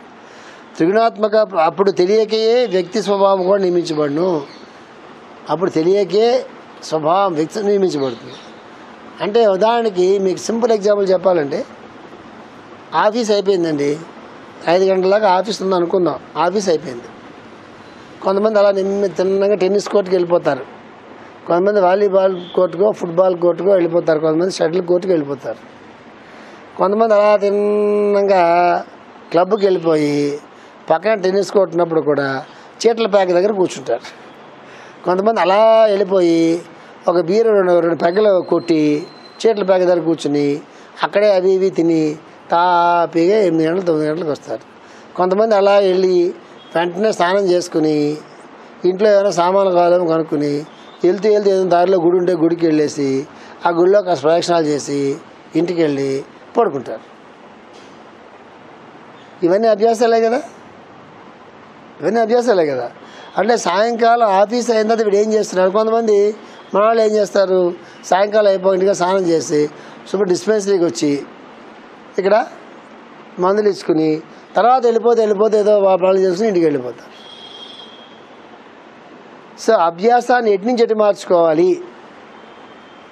ఇది టైం ఉందనుకోండి, టైం ఉంటే ఏం చేస్తారు? కొంతమంది సెల్ ఫోన్లో ఆడుకుంటూ ఉంటారు, కొంతమంది టైం ఉంటే పుస్తకాలు చదువుకుంటూ ఉంటారు, కొంతమంది టైం దొరికితే 10 మందికి మంచి విషయాలు నేర్పిస్తూ ఉంటారు, కొంతమంది టైం దొరికితే వాళ్ళకి ఏమొచ్చు అలుగులో గుట్లో వచ్చి అనుకోండి అవి నేర్పిస్తూ ఉంటారు. డబ్బులు పుచ్చుకున్నా కాదా అన్నది వేరే విషయం. ముందు ఆ టైంని సద్వినియోగపరచుకోవడం గురించి చెప్తున్నాను మీకు నేను. అట్లాగా సమయాన్ని, కాలాన్ని కానీ డబ్బును కానీ మనకు ఉన్నటువంటి తెలివితేటలు కానీ మరోదాన్ని కానీ ఎట్లా వినియోగించుకుంటున్నారో దాని మీద సద్బుద్ధి అనేది ఆధారపడి ఉంటుంది. స్వభావం మారాలి అంటే ఏవైతే చేయకూడనటువంటి పనులు, సమయం వృధా అయిపోతున్నవి, ధనం వృధా అయిపోతున్నది, కాలం వృధా అయిపోతున్నది, ఆరోగ్యం వృధా అయిపోతున్నది, మనస్సు ఇంకా దిగజారిపోతున్నది అనేటటువంటి వాటిల్లో నుంచి మంచి విషయాల పక్క మనస్సు మళ్లించామనుకోండి, ఆ మంచి విషయాలు మనకి జీవితంలో పనికొచ్చే విషయాలన్నా కావచ్చు, 10 మందికి మనకి పనికొచ్చే మంచి విషయాల పక్క దృష్టి మళ్ళితే ఆ మంచి అనేటటువంటిది మంచి విషయమే కాబట్టి 10 మందికి కూడా మంచి అనేటువంటి దాని పక్క దృష్టి మళ్ళుతుంది. ఎప్పుడు కూడా గుర్తుపెట్టుకోండి, ఎప్పుడు కూడా మాస్టర్ ఎగ్జాంపుల్లో చాలా మంచి ఎగ్జాంపుల్. పెళ్లి కాకముందు వాడు సినిమాలకు వెళ్ళిపోయి వాడి హోటల్కి వెళ్ళి తినేటటువంటి వాడు పెళ్ళైన తర్వాత తన భార్యను కూడా హోటల్కి తీసుకెళ్ళి, తన భార్య కూడా సినిమా తీసుకెళ్ళి నా డబ్బు నాది ఒక్కడిదే కాదు, నాది నా భార్య అనే భావన కలిగించుకుని, పిల్లలు పుట్టిన తర్వాత భార్య తను కూడా మూడో వాడు ఎవడైతే వచ్చాడో వాడి కోసం జీవించి వాడి కోసం పోగేసి ఎలా అయితే ఎవల్యూషన్లో ఇలా చిన్న ఎగ్జాంపుల్ ఇది. అట్లాగే మన ఆరోగ్యం గురించి, మన శ్రేయస్సు గురించి, మన భవిష్యత్తు గురించి, మన భాగవతం గురించి ఆలోచించేటటువంటి వాడు జీవితంలో మన అనేటటువంటి నా అనే దాని నుంచి మన అనే దానిలోకి వచ్చి మన అనే దాంట్లో నుంచి 10 మందికి పనికొచ్చేలాగా ఏదైనా చేద్దామా, 10 మందికి పనికొచ్చేలాగా ఒక మంచి కార్యక్రమం చేద్దామా, మంచి పని చేద్దాం అన్నది ఉందే, అది ఎవల్యూషన్. అది వ్యక్తిగతమైన ప్రజ్ఞలో నుంచి యజ్ఞార్థమైన కర్మలోకి వెళ్ళడం అంటే అది ప్రాక్టీస్ చేయాలి. యజ్ఞార్థమైన కర్మలోకి వెళ్ళిన తర్వాత కూడా దీనివల్ల నాకు పుణ్యం వస్తుంది, దీనివల్ల నాకు మంచి జరుగుతుంది, దీనివల్ల 10 మంది నా పేరు చెప్పుకుంటారు, దీనివల్ల నాకు తృప్తి కలుగుతుంది అనే స్థితిలో నుంచి ఏదో యజ్ఞార్థమైన కర్మ చేస్తూ కూడా ఆ స్థితిలో నుంచి ఆ పని చేయటం అనేది స్వభావంగా మారిపోయి ఆ పని మాత్రమే దాన్ని చేయగలిగేటటువంటిది, 10 మందికి మాత్రమే పని చేయగలిగేటటువంటిది స్వభావంగా మారిపోయి అలాగా పనిచేసేటటువంటి యజ్ఞార్థ కర్మగా తనే మారిపోయేటటువంటి స్థితిలోకి జర్నీ ఉంది చూసారా, అది చాలా గొప్ప జర్నీ. మన అదృష్టం ఏంటంటే ఈ థియరీ పార్ట్ అంతా మనకి పుస్తకాల్లో చెప్పి అర్థమవుతుందో అర్థం కాదో పొరపాటు పడతామేమో అని చెప్పి మాస్టర్ ఏం చేశారు, చాలా సూటిగా పట్టుకొచ్చి ప్లాట్ఫామ్స్ మనం క్రియేట్ చేసి పెట్టి ఎవడి స్వభావానికి ఏ ప్లాట్ఫామ్ అనేది సూట్ అవుతుందో ఆ ప్లాట్ఫామ్ మీద వాడు యజ్ఞార్థమైనటువంటి కర్మ రోజుల్లో కొంచెంసేపైనా చేసుకుంటే ఈ థియరీ పార్ట్ అంతా వాడు చదువుకోవాల్సిన అవసరం లేదు. చదువుకుంటే ఉపయోగపడుతుంది, చదువుకోకపోయినా నష్టం లేదు. అందుకు మాస్టర్ యజ్ఞార్థ కర్మ అనే దాన్ని మాస్టర్ గారు పెట్టారు. ఆ యజ్ఞార్థ కర్మలో కూడా మళ్ళీ అక్కడ మనకి రాగద్వేషాలు, ఈర్ష్యాసూయలు అక్కడ కూడా మళ్ళీ ఉన్నాయనుకోండి, ఇందా నేను చెప్పినట్టు ఆ యజ్ఞార్థ కర్మ కాదు, అది నేను ఉద్ధరించదు, 10 మందికి ఉపయోగపడుతుంది. మహాత్ములు ఏం కోరుకుంటారు, మనం ఉద్ధరించబడాలా, 10 మందికి మంచి జరగాల, అది చెప్తున్నారు మాస్టర్ గారు. త్రిగుణాత్మక ప్రకృతిలో సామ్యము ఏర్పడను, ఈ సామ్యమే యోగము. త్రిగుణాత్మకం అంటే ఏంటి, త్రిగుణాలు అంటే ఏంటి, సత్వము, రజస్సు, తమస్సు. దీంట్లో సామ్యం ఏర్పడితే దాన్ని యోగం అంటారు. ఇట్లు నీత కర్మ, ఈ సామ్యమే యోగం. ఇట్లు నీత కర్మ వలన సర్వము చక్కబడును. నీత కర్మ అంటే అర్థం ఏంటి, నీత కర్మకి మాస్టర్ అర్థం ఏం చెప్పారు, మనస్సు చేత జ్ఞానేంద్రియాలు, జ్ఞానేంద్రియాల చేత కర్మేంద్రియాలు ప్లస్ మనస్సు చేత ఇంద్రియాలు నియమించబడితే అది ఏముంటుంది, నీతి కర్మ అంటారు సుమా అని మాస్టర్ గారు అత్యద్భుతమైనటువంటి వ్యాఖ్యానం ఇక్కడ మనకు వివరణ ఇచ్చారు. నీతి కర్మ అంటే నియమించబడిన కర్మను కాదు, మనస్సు చేత ఇంద్రియాలు నియమించబడాలి, జ్ఞానేంద్రియాల చేత కర్మేంద్రియాలు నియమించబడాలి, అది చెప్తున్నారు మాస్టర్ గారు. నీతి కర్మతో ఆరంభమై రెండును చక్కబడును. సాంఖ్యముతో కర్మయోగము కానీ కర్మతో సాంఖ్యమును కానీ సరి చేసుకొని అక్కర్లేదు. మాస్టర్ ముందు మొట్టమొదటి అడుగుతాడు కదా, జ్ఞానం గొప్పదంటున్నావు, ఒకసారి ఏమో కర్మ గొప్పదంటున్నావు, ఒకసారి ఏం చేయకూడదు అంటున్నావు, ఒకసారి తెలిసి చేయాలంటున్నావు, ఏంటి గోళ చేయాలి అక్కర్లేదని అర్జున్ అడిగాడు కదా. చెప్తున్నారు మాస్టర్ గారు ఏం చెప్తున్నారు, నీతి కర్మ వల్ల సర్వము చక్కబడును. సరి అయిన సాధకుడు సాంఖ్యముతో కర్మయోగమును కానీ కర్మతో సాంఖ్యమును కానీ సరి చేసుకొని అక్కర్లేదు. అంటే జ్ఞానంతో కర్మను సరి చేసుకోవాలా, కర్మ చేస్తూ జ్ఞానం పొందాలా అంటే అసలు అవసరమే లేదు చెప్తున్నారు మాస్టర్ గారు. నీత కర్మతో ఆరంభమై రెండును చక్కబడును. అంటే మనస్సు చేత నియమించబడిన ఇంద్రియాలతో, మనస్సు అంటే అక్కడ కోరికలు, రాగద్వేషాలు, స్వభావాలు ఉంటాయి కదా, మనస్సు నియమించబడి ఆ మనస్సుతో నియమించబడిన కర్మలతో ఆ ఇంద్రియాలతో పనిచేస్తున్నప్పుడు ఏమవుతుంది, రెండూ చక్కబడును. నామజపమునందు మనస్సు నిలువక ఇంద్రియములను త్రొక్కుకున్నవాడు, నామజపమునందు మనస్సు నిలువక ఇంద్రియములను త్రొక్కుకున్నవాడు సంగీతమును జతపరిచినచో మనసు నీత కర్మగా నామజపమునందు లయమొగుట, ఇంద్రియ ప్రవృత్తులు మనస్సు లయమొగుట జరుగుతున్నవి కదా. అది నామజపం చేయమన్నారు. కొంతమంది మీ రామనామం కొన్ని లక్షలు చేసాం సార్ అంటారు, ఆయన అడగాడిలాగా ఉంటాడు వాడు. ఎందువల్ల రామ రామ రామ రామ రామ రామ రామ రామ రామ రామ రామ రామ అది రామ మర అయిపోద్ది. ఎందుకు వీడి దృష్టి దేని మీద ఉంది, ఆ లెక్కల మీద కౌంట్ మీద ఉంది. ఉడితే రామ రామ రామ రామ రామ రామ రామ రామ రామ అంటాడు. ఈ రోడ్ల మీద తిరుగుతూ ఉంటుంది. ఒక గంట చేస్తే 10,000 ఏదో లెక్కేసుకుంటాడు. మొట్టమొదటి రోజు టైం పెట్టుకుంటాడు. అరగంట చేసాం కదా, అరగంట 5,000 అయింది. రోజుకి 2 అరగంటలు 10,000 అయింది. సంవత్సరానికి నెలకి ఎంత అవుతుంది, 3 లక్షల ఎంత అవుతుంది. సంవత్సరం చేస్తే 36 లక్షలు అమ్మ అనుకోండి. ఆ కట్టలు పట్టుకుని పడేస్తాడు. మనసు పెన్నో లేకపోతే ఏదో పుస్తకం మీద ఉంటుంది, రామ్ రామ్ రామ్ రామ్ మనసు అంటుంది. మనసు ఎక్కడ ఉంటుంది? అక్కడ ఉంటుంది. చాలామంది జపం చేసేవాళ్ళందరూ ఇదే తంతు.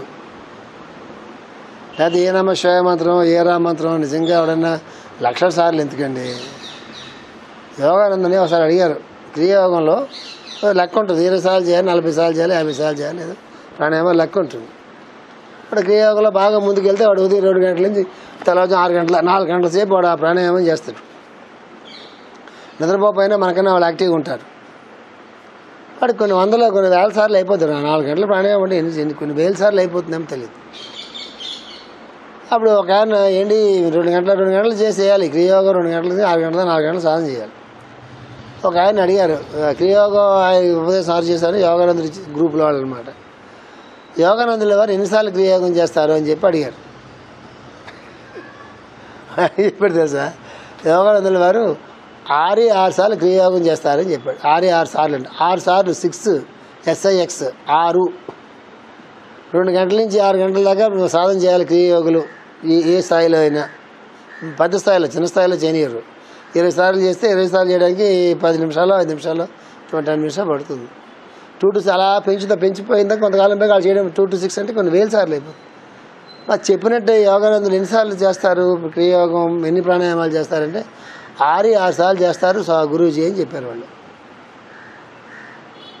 ఏంటి తేడా అంటే ఎన్ని వందల వేల సార్లు చేసిన దానికన్నా కూడా ఆయన 6 సార్లు చేసింది గొప్పదన్నమాట. అంటే వీడు చేస్తున్నాడు తప్ప మనసు ఎక్కడుందో, కుండలి ఎక్కడుందో, ఇది ఎక్కడుందో తెలియదు. గంటలు ఉన్నాయి, ఆయన దాంతోనే ఉంటాడు. ఆయనకి అన్యం లేదు. అనన్యా చింతయంతో అన్నాడు కదా, ఎప్పుడు ఆయన దాంతో ఉంటాడు. కాబట్టి ఆయన చచ్చిపోయిన తర్వాత కూడా 40 days అయిన తర్వాత కూడా ఆయన తాలూకు శవం కుళ్ళిపోలే.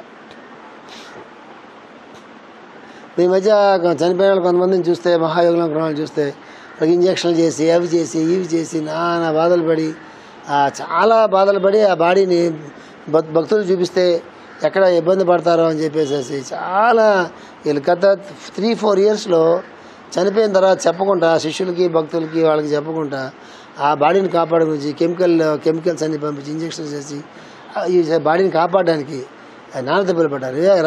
యోగానందకి ఆ బాధలు పడాలి, వాళ్ళు పడేశారు బాడీని. పైన రొడి పడే లేదు, పైన పెట్టారు. 40 days ఉంది ఆ బాడీ, చెక్కు చెదరలా, ఎక్కడ కుళ్ళిపోలా, ఆ మొహంలో కానీ ఎక్కడ కానీ ఉబ్బలా, శరీరం బిగిసిపోద్ది తెలుసా మీకు. అందుకే చనిపోగానే అన్ని అవయవాలు గమబొమ్మ సర్దేస్తారు. ఇలా చేయాల ఉండిపోయిన ఇక రాదు కదా, ఇట్లా రాదు, అది ఇట్లా ఉండిపోద్ది. చాలా ఆడిగా ఉంటుంది. గబగబా ఎవరేమనుకున్నా గబగబా సర్దేస్తారు. కుయ్యి పారిపోదు, ఆయన కుయ్యి పారిపోలే, ముట్టుకుంటే మెత్తగా ఉంటుంది. 40 days పోయిన తర్వాత కూడా స్పర్శ ఉంటుంది మనకి. ఎలా అంటే మన స్పర్శ అలా ఉంటుంది. అది యోగుల లక్షణం అది. సో మాస్టర్ చెప్తున్నారు ఇక్కడ, నామజపం చేసినా మనసు అక్కడ ఉండదు అని చెప్తున్నారు. అప్పుడు ఏం చేయాలరా, నామజపం కాదు చేయాల్సింది, ఏం చేయమని చెప్పారు. ఏం చేయాలరా, సంగీతం వింటూ కూర్చోవాలి. వెస్ట్రన్ మ్యూజికా, లైట్ మ్యూజికా, లేకపోతే క్లాసికల్ తర్వాత విషయం. ఇప్పుడు మీరు చిన్నపిల్లలు చూడండి, మా బాబు గారు ఉంటాడు, సింధు కొడుకుంటాడు, ఆయన చూడండి రైమ్స్ పెట్టేవాడు అనుకోండి, ఆడికి ఆ పక్క నుంచి వెళ్తున్నా ఈ పక్క నుంచి వెళ్తున్నా, ఆడి నుంచి విమానాలు వెళ్ళిపోతున్నా, ఏం అయిపోతున్నా, అన్నం పెడుతున్నాడు, అది నేతుంటాడు ఆడ. ఆడికి అన్నం మీద జాస్ ఉంటుంది, దేని మీద జాస్ ఉంటుంది. అట్లాగా ఇప్పుడు నాకు ఏదో చిరంజీవి పాటల మీద నాకు ఇంట్రెస్ట్ అనుకోండి, ఉదాహరణ చెప్తున్నా, ఆ పాట వింటుంటే నాకు జాస్ ఉండదు. ఇంకొక ఆయన కావాలి లలిత సంగీతం మీద ఇంట్రెస్ట్ ఉందనుకోండి, అన్నమాచార్య కీర్తనలు విన్నంతసేపు తన్మయత్వం చెందుతాడు. అన్నమాచార్య కీర్తన వినేవాడికి చిరంజీవి గారి పాటలు వినిపించకూడదు. చిరంజీవి పాటలు ఇంట్రెస్ట్ వాడు అన్నమాచార్య గారు వినిపిస్తే అయినా మనసు పెదిరిపోతుంది. కొంతమందికి త్యాగరాజ కీర్తనలు ఇంట్రెస్ట్ ఉంటుంది, కొంతమందికి భజన్స్ ఇంట్రెస్ట్ ఉంటుంది. ఎవరి మనసు దేంట్లో కరుగుతుందో దాంట్లో పెట్టాలి. ఇక్కడ ఒక ప్రమాదం ఉంది. దేంట్లో పెడితే ఉత్తమ స్థితికి వెళ్తుందో దాంట్లో పెట్టాలి తప్ప మనసు కరిగిపోతుంది అని చెప్పి చెత్తాట్లో పెట్టకూడదు. అదవుతుందా? ఈ తీరి తీసుకెళ్ళి మీరు ఆ బాబు రైమ్స్ చూస్తున్నాడు కాబట్టి వాడు చాలా అద్భుతంగా అలా అందిస్తాడు. ఇంకేదో చూస్తే ఇంకెవడో ఒక ఆనందంగా ఉంటుంది. అది చూడమని మనం చెప్తామా? అది చూస్తే వాడి జీవితం నాశనం అయిపోతుంది. తన్మయత్వం ఉంటుంది అక్కడ. ఇప్పుడు ట్రాన్స్ అంటారండి, ట్రాన్స్లోకి వెళ్ళిపోయారంటారు. బంగు బాగా పీల్చినా కూడా ట్రాన్స్లోకి వెళ్ళిపోతారు. గంజాయి కూడా బాగా పీల్చినా కూడా ట్రాన్స్లోకి వెళ్ళిపోతారు. ఎల్సీడీఓ ఏదో అంటారు దాన్ని, ఎల్సీడీఓ ఏదో అంటారు దాన్ని. పూర్వం మా చిన్నప్పుడు మా పదాలు వాడుతున్నట్లేదు. అది అంతగా అడ్వాన్స్డ్ మెడిసిన్స్ వచ్చినట్టున్నాయి డ్రగ్స్. ఆ డ్రగ్స్ తీసుకున్నా కూడా వాడు వెళ్ళిపోయి వాడికి కళ్ళలో వాడికి వెళ్ళిపోతాడు, మత్తులోకి వెళ్ళిపోతాడు. వాడికి మాస్టర్ సి గారు పిలిచి వీడికి ఉపదేశం చేస్తారు. లేకపోతే మాస్టర్ మౌర్య కనిపిస్తాడు, మాస్టర్ కుతుమి కనిపిస్తాడు, జ్వాల్కులు మాస్టర్ కనిపిస్తాడు, వ్యాసుడు, మైత్రేయుడు, పరాశరుడు. వాడికి ఎన్ని పేర్లు చదువుకుంటాడో పుస్తకాల్లో అంతమంది మహాత్ములు కనిపిస్తారు వాడికి. ఏ స్టేట్లో మంచి ఒక్క ఇది అంటారు కదా, దాంట్లో ఆ బంగు పెట్టి పీలిస్తే అందరు ఋషులు కనిపిస్తాడు. వాడి కళ్ళు చూస్తే మనకేమనిపిస్తుంది తెలుసా? కుతుమి మహర్షి, మైత్రేయ మహర్షి కళ్ళు ఏ మూల పనిచేయవాడు కళ్ళు ముందు. మంచి మత్తులో ఆ కళ్ళు ఉండి అర్ధనిమీలిత నేత్రుడిగా ఉంటాడు వాడు. కళ్ళు చాలా మత్తులో ఉంటాయి. ఇలా ఉంటే మనం అనుకుంటాము ఆ పాత ఢిల్లీలో ఉంటారు, కొత్త ఢిల్లీలో ఉండరు వీళ్ళు. పాత ఢిల్లీ ఓల్డ్ ఢిల్లీ స్టేషన్ అంటారు. పరమ చండాలంగా ఉంటుంది ఆ స్టేషన్. ఇప్పుడు బాగైందేమో నాకు తెలియదు. అక్కడ ఈ ఒక్కరాయిళ్ళు అందరూ మంచి గడ్డాలు పెంచుకుని చక్కని కాషాయ బట్టలు వేసుకుని ఒక్కాలు పీలుస్తూ అలాగా ఆ ఓతుముఖంగా దృష్టి పెట్టి, భూమధ్య మీద దృష్టి పెట్టని చెప్తాను చెప్పి చూసారా, దృష్టి పెట్టి అర్ధనిమీలిత నేత్రులే ఉంటారు వాళ్ళు. మనడు ఆడిన మన బ్యాచ్ ఎవరిని వెళ్తే గమవన నమస్కారం, వాళ్ళందరూ బంగుగాళ్ళు. చిత తన్మయం చెందడం అంటే ఆ తన్మయం చెందడం కాదు, ఆ పొరపాటు పడకూడదు. తన్మయం చెందడం అంటే మనస్సు దేనిలో కరిగిపోవాలంటే తనకన్నా ఉన్నతమైనటువంటి విచక్షణతో కూడినటువంటి గాయత్రి లోకాల్లో ఉన్నటువంటి ఆ బుద్ధిలో అది లైవ్ అవ్వాలి. ఆ బుద్ధి ఆత్మలో అది తన్మయత్వం తప్ప మనసు కిందకి దిగి తన్మయత్వం చెందడం కాదు. ఇష్టమైన కూర తింటే తన్మయ ఏం బాగుందండి తిన్న తన్మయత్వం అయిపోతుందా? చెత్త సినిమా చూసాడు ఊరికి చంపేసుకుంటుంటే రజోగుణ దోషం ఉంటే ఏం చంపాడండి వాడు, ఎంతమందిని చంపాడండి, తన్మయత్వం అయిపోతుందా? కాదు కదా. అక్కలేని సినిమాలు చూసారనుకోండి, ఫిల్మ్లు చూసారనుకోండి, తన్మయత్వం వచ్చేసి తన్మయత్వం అయిపోతుందా? అవదు. ఆ తన్మయత్వం మీద ఇక్కడ చెప్పింది. మనస్సుని ఉత్తమమైన విషయాలు పెట్టి మన స్వభావం ప్రకారంగా మన స్వభావం ప్రకారంగా దేంట్లో అది లలిత సంగీతంలోనా, లేకపోతే కూచిపూడి నాట్యంలోనా, భరతనాట్యంలోనా, ఒక భజనలోనా, లేకపోతే మరో దాంట్లోనా, దేంట్లో అయితే మనల్ని మర్చిపోయి మనస్సు దాంట్లో ఏమవుతుందో దాని మీద పెట్టాలి. లలిత కళల తాలూకు ప్రయోజనం అది.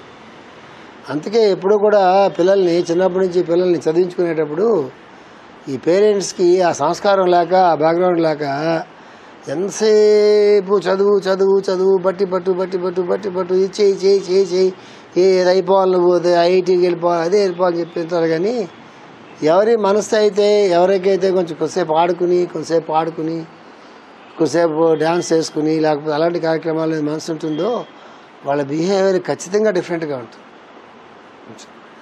మేము బలవంతంగా డ్యాన్స్ అయితే ఇక్కడ చేస్తారు, డ్యాన్స్ బలవంతంగా మేము బలవంతంగా క్లాసులు పెడితే ఆ క్లాసులకు వచ్చి పాటలు పాడుతుంటారు వాళ్ళు. అది మేము పెట్టిన ప్రోగ్రాం, అది వాళ్ళకి కావాలనుకున్న ప్రోగ్రాం కాదు. మనం ప్లాట్ఫామ్ క్రియేట్ చేస్తాం, అది చేసి వాళ్ళు డబ్బులు ఇస్తాం కాబట్టి నేర్చుకోమని పంపిస్తాం పిల్లల్ని. కానీ తల్లిదండ్రులు ప్రాంప్ట్ చేసి పిల్లల్లో ఇంట్రెస్ట్ ఉండి వాళ్ళు స్వతహాగా వాళ్ళ ఇంట్రెస్ట్తో లలిత సంగీతం నేర్చుకున్నారనుకోండి, వాళ్ళ ఇంట్రెస్ట్తో యోగం నేర్చుకున్నారనుకోండి, వాళ్ళ ఇంట్రెస్ట్తో కూచిపూడి డ్యాన్స్ నేర్చుకున్నారనుకోండి, వాళ్ళ ఇంట్రెస్ట్తో మరో పాటలు ఇచ్చారనుకోండి, వాళ్ళకి ప్లాట్ఫామ్ ఉంది కదా, ఉపయోగించుకుంటారు వాళ్ళు. దానికి తల్లిదండ్రులకి ఆ సంస్కారం ఉండాలా, పిల్లలకు కూడా సంస్కారం రావాలా. దానికి మనం ఏం చేస్తామంటే మన స్కూల్స్ లాంటివి ప్లాట్ఫామ్ క్రియేట్ చేస్తాం. మాస్టర్ గారు మనకి ఏం చేశారు, ప్లాట్ఫామ్ క్రియేట్ చేశారండి. ఈ ప్లాట్ఫామ్ అందరూ ఉపయోగించగలుగుతున్నాం. మా అందరికీ మాస్టర్ క్లాసులు చెప్పారు. మరి అప్పుడు కొన్ని వందల మంది, కొన్ని వేల మంది మాస్టర్ లెక్చర్లు వింటారు, కొన్ని వందల మంది మాస్టర్ గారు క్లాసులకు వచ్చి ఉంటారు. అందరూ మళ్ళీ క్లాసులు చెప్పాలని ఇంట్రెస్ట్, మళ్ళీ ఇది చేయాలని అందరూ ఆర్గనైజేషన్లోకి వచ్చారా, విన్నారు, బాగుంది అనుకున్నారు, ఎవరి జీవనోపాధి గురించి వాళ్ళ కార్యక్రమాలు వాళ్ళు ఉన్నారు, అయితే చేసుకుంటున్నారు, తప్పే లేదండి. అంటే ప్లాట్ఫామ్ క్రియేట్ చేసేవాడు ఒకడు ఉంటే ప్లాట్ఫామ్ను ఉపయోగించుకునేవాడు కూడా ఉండాలి. చేత ప్లాట్ఫామ్ని దుర్వినియోగం చేసుకోవడం కొంతమంది ఉంటారు. అదే ప్లాట్ఫామ్ని సద్వినియోగం చేసుకునేవాడు కూడా కొంతమంది ఉంటారు. సృష్టి ఆ ప్లాట్ఫామ్ కదా, ఈ ప్రకృతి ఒక ప్లాట్ఫామ్ కదా, మా చుట్టూ వాళ్ళు అందరూ పాతదారులే కదా.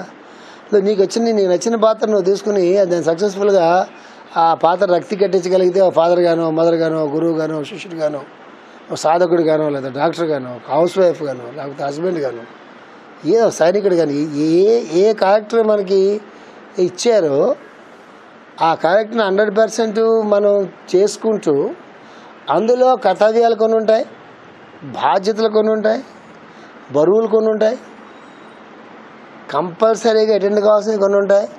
అవన్నీ బాగా జాగ్రత్తగా బ్యాలెన్స్ చేసుకుంటూ వస్తూ అసలు ఈ జీవితం అనేది ఎందుకు ఇవ్వబడింది, మానవ జన్మ అనేది ఎందుకు వచ్చింది, మానవ జన్మకి అసలు పరమావధి ఏముందనే దాని మీద దాని నుంచి మనస్సు చెదిరిపోకుండా ఇవన్నీ సర్దుబాటు చేసుకుంటూ ఉండాలి. అది యోగ కర్మసు కౌశలం అంటే. వాటిని వదిలిపెట్టమని ఏ పరమ గురువు కానీ ఎవరు చెప్పలే మనకి. అది వదిలిపెడితే మళ్ళీ కర్మబంధం అనేది.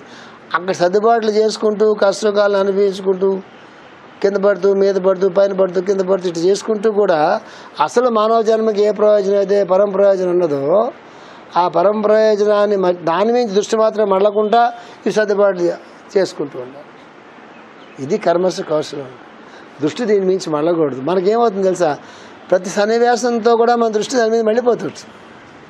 బాధ కలిగితే బాధ మీదకి వెళ్ళిపోతుంది, దుఃఖం కలిగితే దుఃఖం మీదకి వెళ్ళిపోతుంది, సుఖం వస్తే సుఖం మీదకి వెళ్ళిపోతుంది, ఆనందం వస్తే ఆనందం మీదకి వెళ్ళిపోతుంది. ఏది వస్తే దాని మీదకి వెళ్ళిపోతుంది మనసు. యోగ ప్రస్థానం వస్తుంది చదువుకుంటూ ఉన్నాడు. యోగ ప్రస్థానం పుస్తకం అలా చదువుకుంటానండి. యోగ ప్రస్థానంలో మొట్టమొదట నేను దాంతోనే స్టార్ట్ చేశా. ఆ శ్లోకం నేను మర్చిపోయాను చాలా కాలం, ఎందుకంటే పుస్తకం కంపేర్ చేసి. అందులో మొట్టమొదట మనసు వేరే రకంగా వెళ్ళిపోతుంటుంది సుమా, వెళ్ళిపోను కానీ దాంతోనే నేను స్టార్ట్ చేసి అసలు దాన్ని స్టార్ట్ చేయకూడదు నిజానికి. కానీ మనం ఒక లెవెల్లో రాసాం కాబట్టి మొట్టమొదట దాని మీదే విపరీయ అనేదో పదం వాడతాడు ఈ పతంజలి. యోగ ప్రస్థానం అద్భుతమైన పుస్తకం చదివితే ఎప్పటికీ ఎర్రర్స్ ఉండవు ఆ పుస్తకం చదువుకున్నటువంటి చెప్తున్నారు మాస్టర్ గారు. నీతకర్మతో ఆరంభమై రెండును చక్కబడును నామజపమునందు మనస్సు నిలువక ఇంద్రియములను తొక్కుకున్న వాడు సంగీతములను జతపరచు మనస్సు నీతకర్మగా నామజపము నందు లయమొకట ఇంద్రియ ప్రవృత్తులు మనస్సునందు లయమొకట జరుగుతున్నవి కదా.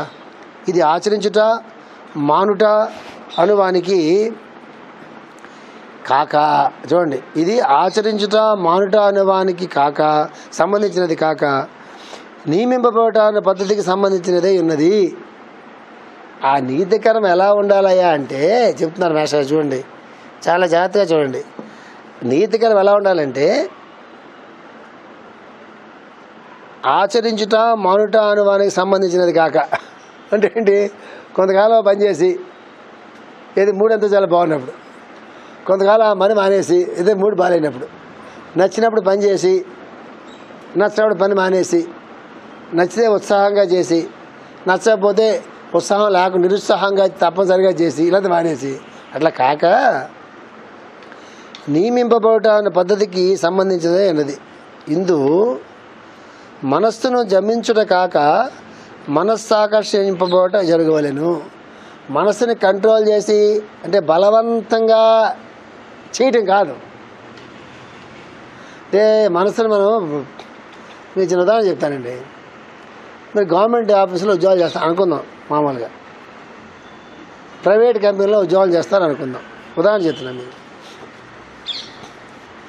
గవర్నమెంట్ ఆఫీసులోనో పబ్లిక్ సెక్టర్లోనో మరో చోట ఈవేళ మీరు సిక్ లీవ్ పెట్టినా మరొకటి పెట్టినా ఏదైతే కొన్ని లీవ్స్ ఉంటాయి కదా, ఆ లీవ్స్ అన్నీ మీరు పెట్టుకుని కొంచెం నలతగా ఉండి రాత్రి 2 గంటల దాకా మ్యాచ్లు చూసి, ఇలా మ్యాచ్లు ఎందుకు 2 గంటల దాకా భజనలు చేసి శివరాత్రి చేసి అప్పుడు మంచి విషయాలు చెప్పుకుందాం. అప్పుడు మ్యాచ్లు సినిమాలు ఎందుకు చేసుకుని ఉదయం నిద్ర లేవలేక 9 గంటలు లేచిన తర్వాత ఏ వెళ్తాలో అని చెప్పేసేసి వెంటనే సిక్ లీవ్ ఎవరితోనో పక్కింటి వాడి దగ్గరికి వెళ్ళి సిక్ లీవ్ పడేస్తారు. నా ఒంట్లో బాగుండలేదు, ఇవాళ హాస్పిటల్కి వెళ్తున్నారు, ఏదో అబద్ధాలు చెప్పేసి సిక్ లీవ్ పడేస్తారు. అదే ఒక సాఫ్ట్వేర్ ఇంజనీర్ ఉన్నాడు వాడు మధ్య రోజు పొద్దుట ఎట్టి బస్సులో కూడా 8:30 9 గంటలకు స్వైప్ చేయాలి, లేదా కుదరదు. వాడు రాత్రి 12 గంటల 2 గంటల దాకా మ్యాచ్లు చూశాడు, భజనలు చేశాడు, లేదా నామజపం ఇది అనుకుంది, లేదా ధ్యానం చేశాడు అనుకుందాం. వాడు పని శివరాత్రి నాడు ఉపవాసం ఉండి జాగరణ చేశాడు అనుకుందాం. మచ్చవాడు చాలా పెట్టగలడు. అందువల్ల వీడు పెట్టినా కూడా ఉద్యోగం తీరు, వాడు పెడితే గుర్తుపెట్టుకుని వాడు హైక్ ఇవ్వడం మానేసి ప్రతి పండక్కి వీడు సెలవు పెడుతున్నాడు, సినిమా రిలీజ్ అయినాడు సార్ అది రికార్డు ఉంటుంది ఎన్నిసార్లు సెలవు పెట్టాడు. నేను ఇంటికి వెళ్ళి బాబు అని చెప్పి నెక్స్ట్ మంత్ కవర్ చేతిలో పెట్టి మళ్ళీ అవసరం ఉంటే పిలుస్తాం గుడ్ లక్ అని చెప్పి ఇంటికి పంపుతారు. ఆ సంగతి వీడికి తెలుసు. వెళ్తాడా వెళ్ళా? అంటే మనస్సు ఎంత అది మోసం చేస్తుంది అంటే, అవకాశం ఉంటుందంటే చక్కగా అది వినియోగించుకుంటుంది, అవకాశంలో చచ్చినట్టుగా అది చేస్తుంది. ఇప్పుడు ఎవడన్నా సాధకుడు ఉన్నాడు అనుకోండి, వీరిద్దరిలో సాధనలు ఉన్నాడు అనుకోండి, జీవితం అంటే ఉద్యోగానికి వెళ్ళడం ఉద్యోగం మానేయడం ఇది కాదు, జీవితాన్ని వేరే ఒకటి ఉంది, మానవ జన్మకు ప్రయోజనం వేరే ఉంది, మనకంటూ మనం ఒకళ్ళం వేరేగా వాటి రూల్స్ ఎలా ఉంటాయి వీటి రూల్స్ ఎలా ఉంటాయి ఇలా ఉంటాయి అలా ఇవన్నీ అని చెప్పేసి కర్తవ్యం పెట్టినటువంటి వాడు మధ్యలో ఆఫీస్కి వెళ్ళిపోతాడు. వాడు ముందు రోజు అర్ధరాత్రిలో నుంచి పడుకుంటాడు, అర్ధరాత్రి ఒకవేళ పడుకోదలుచుకున్నప్పుడు మధ్యలో సెలవు పెట్టు ముందు రోజులో చెప్పుకుంటాడు, రేపు పొద్దున్న ఆఫీస్కి వెళ్తున్నావు రాత్రి నిద్ర లేకపోయినా సరే గుర్తుపెట్టుకో అని చెప్పి ఉదయం మేము 9 గంటలు వేసి స్నానం చేసి కొంచెం కాఫీ తాగి ఏదో చేసి మొత్తం మీద 100% ఆఫీస్కి వెళ్తాడు. ముందే ప్రిపేర్ అవుతాడు. మనం ముందే ప్రిపేర్ అవుతాం. దేనికి ప్రిపేర్ అవుతాం? ముందే మరుసటి రోజు ఏ సిక్కులు పెట్టి లేకపోతే ఏదో ఉంటాయి కదా మీకు సీఎల్ ఏ ఉంటాయి పెట్టి అని పెడతాం. వీడు కుదరదు కాబట్టి వీడు వెళ్తాడు, ఏడుస్తూ వెళ్తాడు. ఏడుస్తూ వెళ్ళడం కాదు, మనస్సుని దమించుకుని వెళ్ళటం కాదు, మనస్సు ఆకర్షింపబడి జరగలను, ఇష్టపడి ఆ పని చేయాలి. ఆ ఇష్టపడడానికి మన కారణం ఉంటే ఇష్టపడడం అనేది కరెక్ట్ కాదని చెప్పినప్పుడు కూడా, కానీ కొన్ని మంచి కారణాలు మనం క్రియేట్ చేసుకోవాలి. మంచి కారణం ఏంటి? జీతం ఎందుకు ఇస్తుంది మనకి ప్రభుత్వం కానీ కంపెనీ కానీ అంటే ఉద్యోగం చేయడానికి ఇస్తుంది. ఆ జీతంతోనే ఇల్లు కట్టుకున్నాము, ఆ జీతంతోనే కారు కొనుక్కున్నాము, ఆ జీతంతోనే పెళ్లి చేసుకున్నాము, ఆ జీతంతోనే మనం బాగుతున్నాము, ఆ జీతంతోనే మనకు అంతస్తు ఆస్తి వచ్చింది, పొజిషన్ వచ్చింది. సో మొట్టమొదట వాడికి దేనికి నియమబద్ధుడు కరంబద్ధుడు అయ్యాడు చేస్తాడు. దేనికి తెలిసేవాడు దేనికి జీవితంలో ఫస్ట్ ప్రయారిటీ అంటే దేనివల్ల వాడు బతుకుతున్నాడో, ఏ ఉద్యోగం వల్ల బతుకుతున్నాడో ఆ ఉద్యోగం పట్ల వాడు సెకండ్ శుద్ధిగా వాడు పని చేయాలి. లేకపోతే కృతజ్ఞత కదా అది. వాడు ఆప్షన్ ఇచ్చాడు కాబట్టి మానేయచ్చా? కొంతమందికి లీవ్స్ మా టీచర్లకి లీవ్స్ నెలకు ఒక రోజు సెలవు అయితే ఇస్తాం, ఒకరోజు అయితే ఇస్తాం. మా ఇన్స్టిట్యూషన్ ఆ రోజు పెట్టకపోతే ఆ లీవ్ వాళ్ళకి నెక్స్ట్ మంత్ ఇవ్వం, కలపం, పోయినట్టే. వాళ్ళు ఏం చేస్తారు, ఆ లీవ్ చివరిదాకా మర్చిపోయేది అట్టు పెట్టుకుంటారు. టపటప 5-6 టీచర్లు ఏం చేస్తారు తెలుసా, ఆ నెల చివరిలో టపటపట వాళ్ళ పనులు పెట్టేస్తారు. ఆ పెట్టే ముందు 2 సెక్షన్లు ఉన్నారు పిల్లలు, 3 సెక్షన్ల పిల్లలు ఉన్నారు, ఇందులో 2 సెక్షన్ల టీచర్లు సెలవు పెడితే ఉన్న ఒక టీచరు ఒక సెక్షన్ చూసుకోలేదు కదా, ఇవేవి వాళ్ళు తట్టు వాళ్ళకి ఏం దొరుకుతుంది? ఒకరోజు లీవ్ ఉండిపోయింది కదా, ఖర్చు పెట్టుకోవాలంతే. ఈ వ్యవస్థ అయిపోతుంది, సంస్థ అయిపోతుంది. ముందు నుంచి ప్లాన్ చేసుకుని 3 సెలవు పెడతాం కదా, నువ్వు ఫస్ట్ వీక్లో పెట్టు, నేను సెకండ్ వీక్లో పెడతా, నేను థర్డ్ వీక్లో పెడతా అని పంచుకోవడాలు. కానీ ఎమర్జెన్సీలు వేరే నేను మాట్లాడలే, వీలైనప్పుడు చేస్తారా?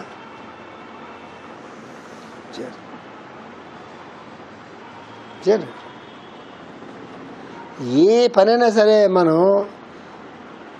అది బాధ్యతగానో బరువుగానో ఎవడో తంతాడనో, లేకపోతే ఎవడో పనిష్మెంట్ ఇస్తాడనో, లేకపోతే ఉద్యోగం పోతుందనో, లేకపోతే ఇంట్లో వాళ్ళు తిడతారనో, ఇట్లాంటి ఏదో కండిషన్స్తో చేయడం తప్పిస్తే ఆ పనిని పనిగా మాత్రం చేసేటటువంటి వాళ్ళు 1000 మందిలో 10 మంది కూడా ఉండరు. ఆ పనిగానే చేయాలి, అప్పుడు వాళ్ళకి అన్నీ వస్తాయి. ఎందుకు? కొంతమంది బాధ్యతగా ఉన్న పొజిషన్లో ఉన్నటువంటి వాళ్ళు, వాడు జ్వరం వచ్చినా 102 ఫీవర్ వచ్చినా 103 ఫీవర్ వచ్చినా 104 ఫీవర్ వచ్చినా వాడు మాత్రలు మింగి రోజుకి 4 పూటలు 5 పూటల మాత్రలు మింగి చచ్చినట్టుగా ఆఫీసులో కూర్చుంటాడు. అదే ఏ గుమస్తా ఏంటంటున్నాడు అనుకోండి, ఎంత ఎమర్జెన్సీ వల్ల సరే సెలవు పెట్టిపోతాడు. పై సీట్లో కూర్చున్న సెలవు పెట్టగలడు. వాడికి ఇంతకన్నా చాలా ఎక్కువ ఉన్నా సరే వాడు మోసుకుంటూనే అలా వచ్చి తీసుకొచ్చి కుర్చీలో కూర్చోబెడతాడు తప్ప వాడు పోలేడు. వాడు కూడా గత్యంతరం లేక ఇష్టపడి కాదు.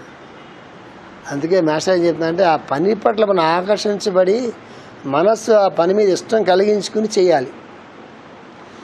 దేని మీద ఇష్టం కలిగించుకోవాలన్న చోట స్వభావాన్ని బట్టి ఉంటుంది. మనకి పనికొచ్చే పనుల మీద ఇష్టం మనం ఖచ్చితంగా కలిగించుకుంటాం. మనం అది పెద్ద గొప్ప విషయం కాదు. మనకు నచ్చిన విషయాల మీద మనం చాలా గట్టిగా కలిగించుకుంటాం, అది పెద్ద గొప్ప విషయం కాదు. మన బాధ్యతల మీద, మన కర్తవ్యం మీద, దాని మీద ఇష్టం కలిగించుకోవాలి. ఇక్కడ చాలా విచిత్రమైనటువంటి సన్నివేశాలు ఉంటాయి.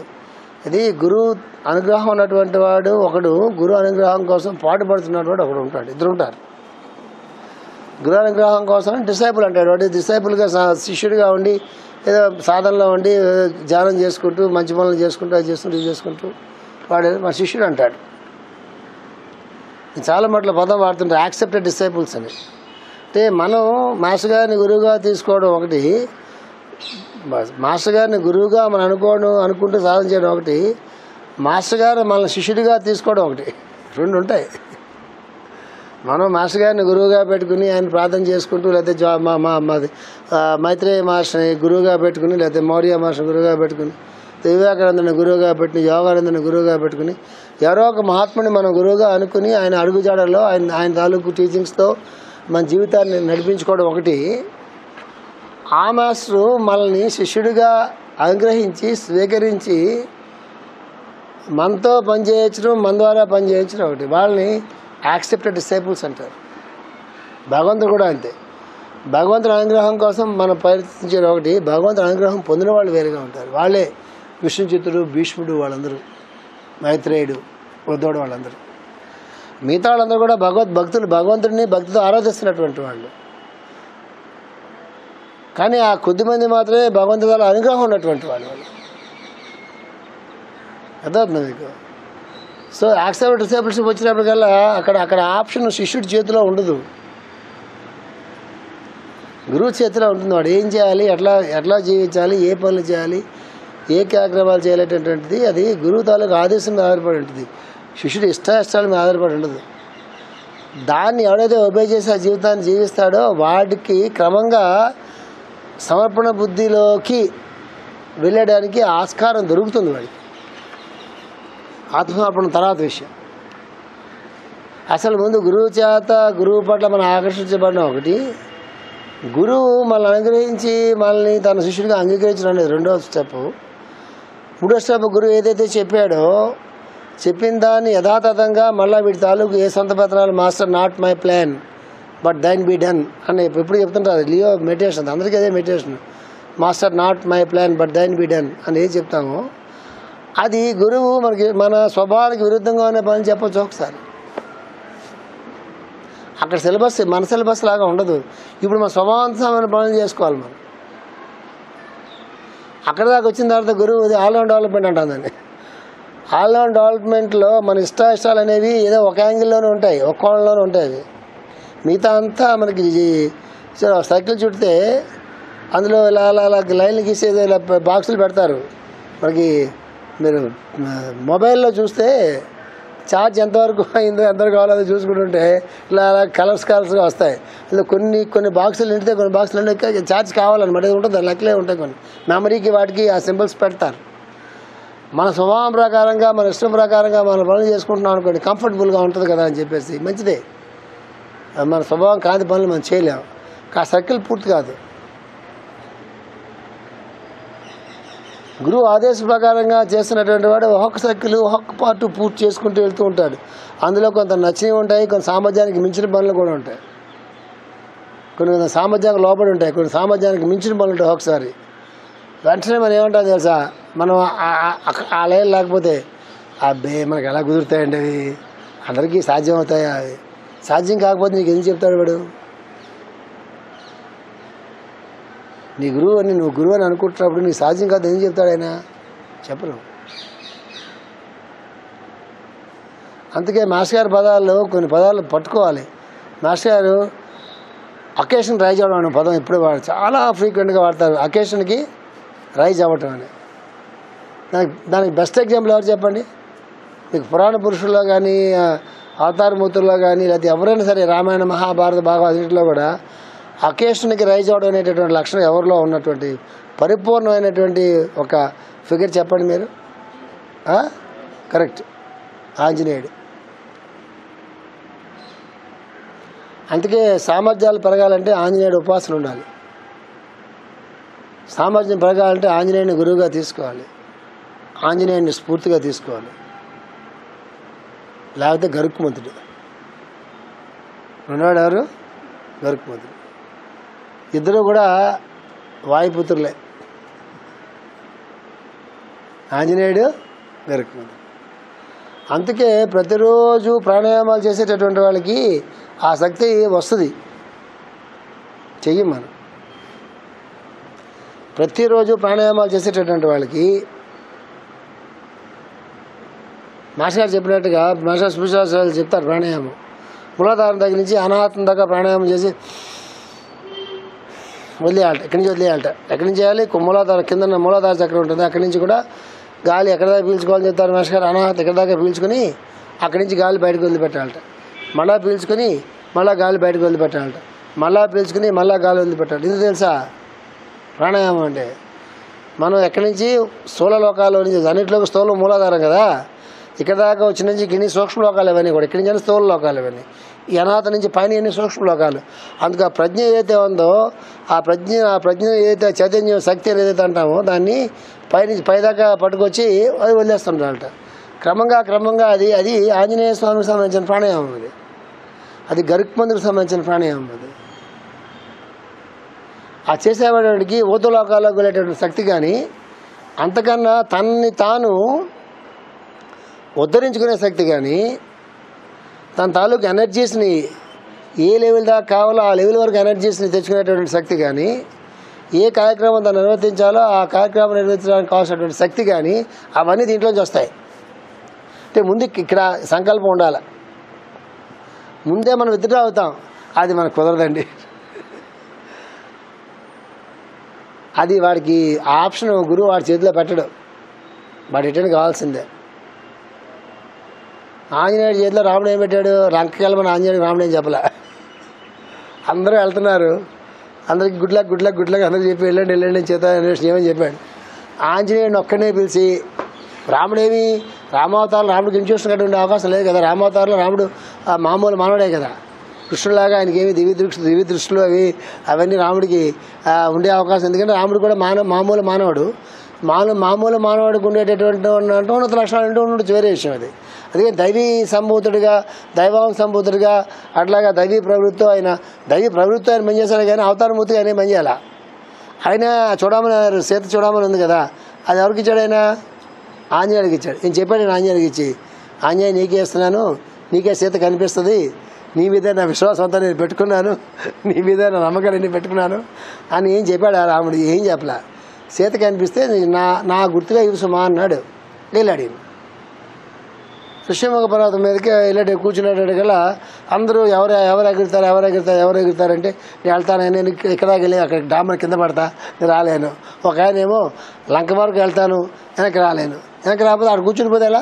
వార్త పట్టరావాలి కదా సీత అక్కడ ఉందో. అప్పుడు జాంబవంతుడు అందరూ ఎందుకురా ఆంజనేయ స్వామి ఉన్నాడు కదా. అప్పటిదాకా ఆంజనేయుడికి తెలియదు. ఏం తెలీదు?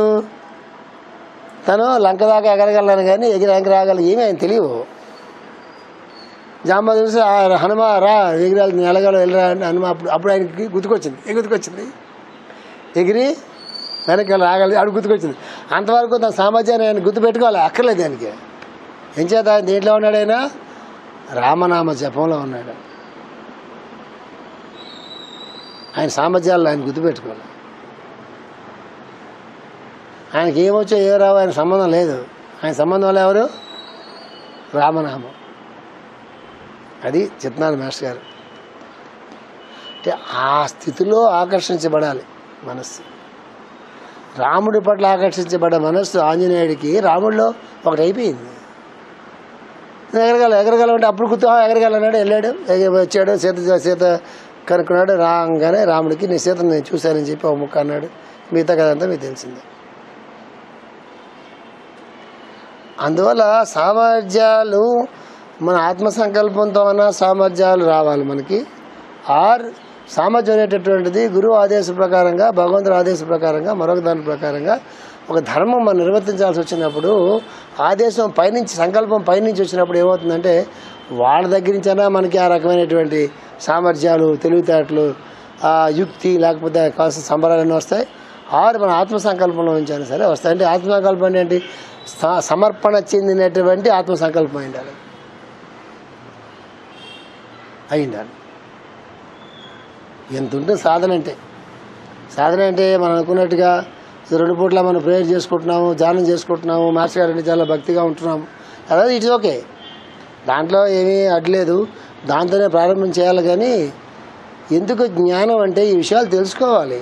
అంటే మనలో ఎన్ని సామర్థ్యాలు ఉంటాయి, అనుగ్రహం అనేది ఎలా పనిచేస్తుంటుంది, భగవత్ సంకల్పం ఎలా ఉంటుంది, దైవ సంకల్పం ఎలా ఉంటుంది, మానవ స్వభావం ఎలా ఉంటుంది, మనస్సు ఎలా ప్రవర్తిస్తూ ఉంటుంది, ఇంద్రియాలు ఎలా ప్రవర్తిస్తుంటాయి, ఈ 3 గుణాలు ఎలా పనిచేస్తుంటాయి, మనం ఏ గుణాల తాలూ కాంబినేషన్లో మనం ఉన్నాము, అసలు ఏ స్టేజ్లో మన మనసు పనిచేస్తుంది, మనం పనిచేస్తున్న విధానం ఏ రకంగా ఉందని తెలుసుకుంటే అది ఆ విజ్ఞానం ఉంటే మనం చేసే పనులు మరింత సార్థకత వాడికి వచ్చేటట్లు, మన జీవితం ఇంకొంచెం వేగంగా ఒక పరమ ప్రయోజనం పక్కకు వెళ్ళేటట్టు.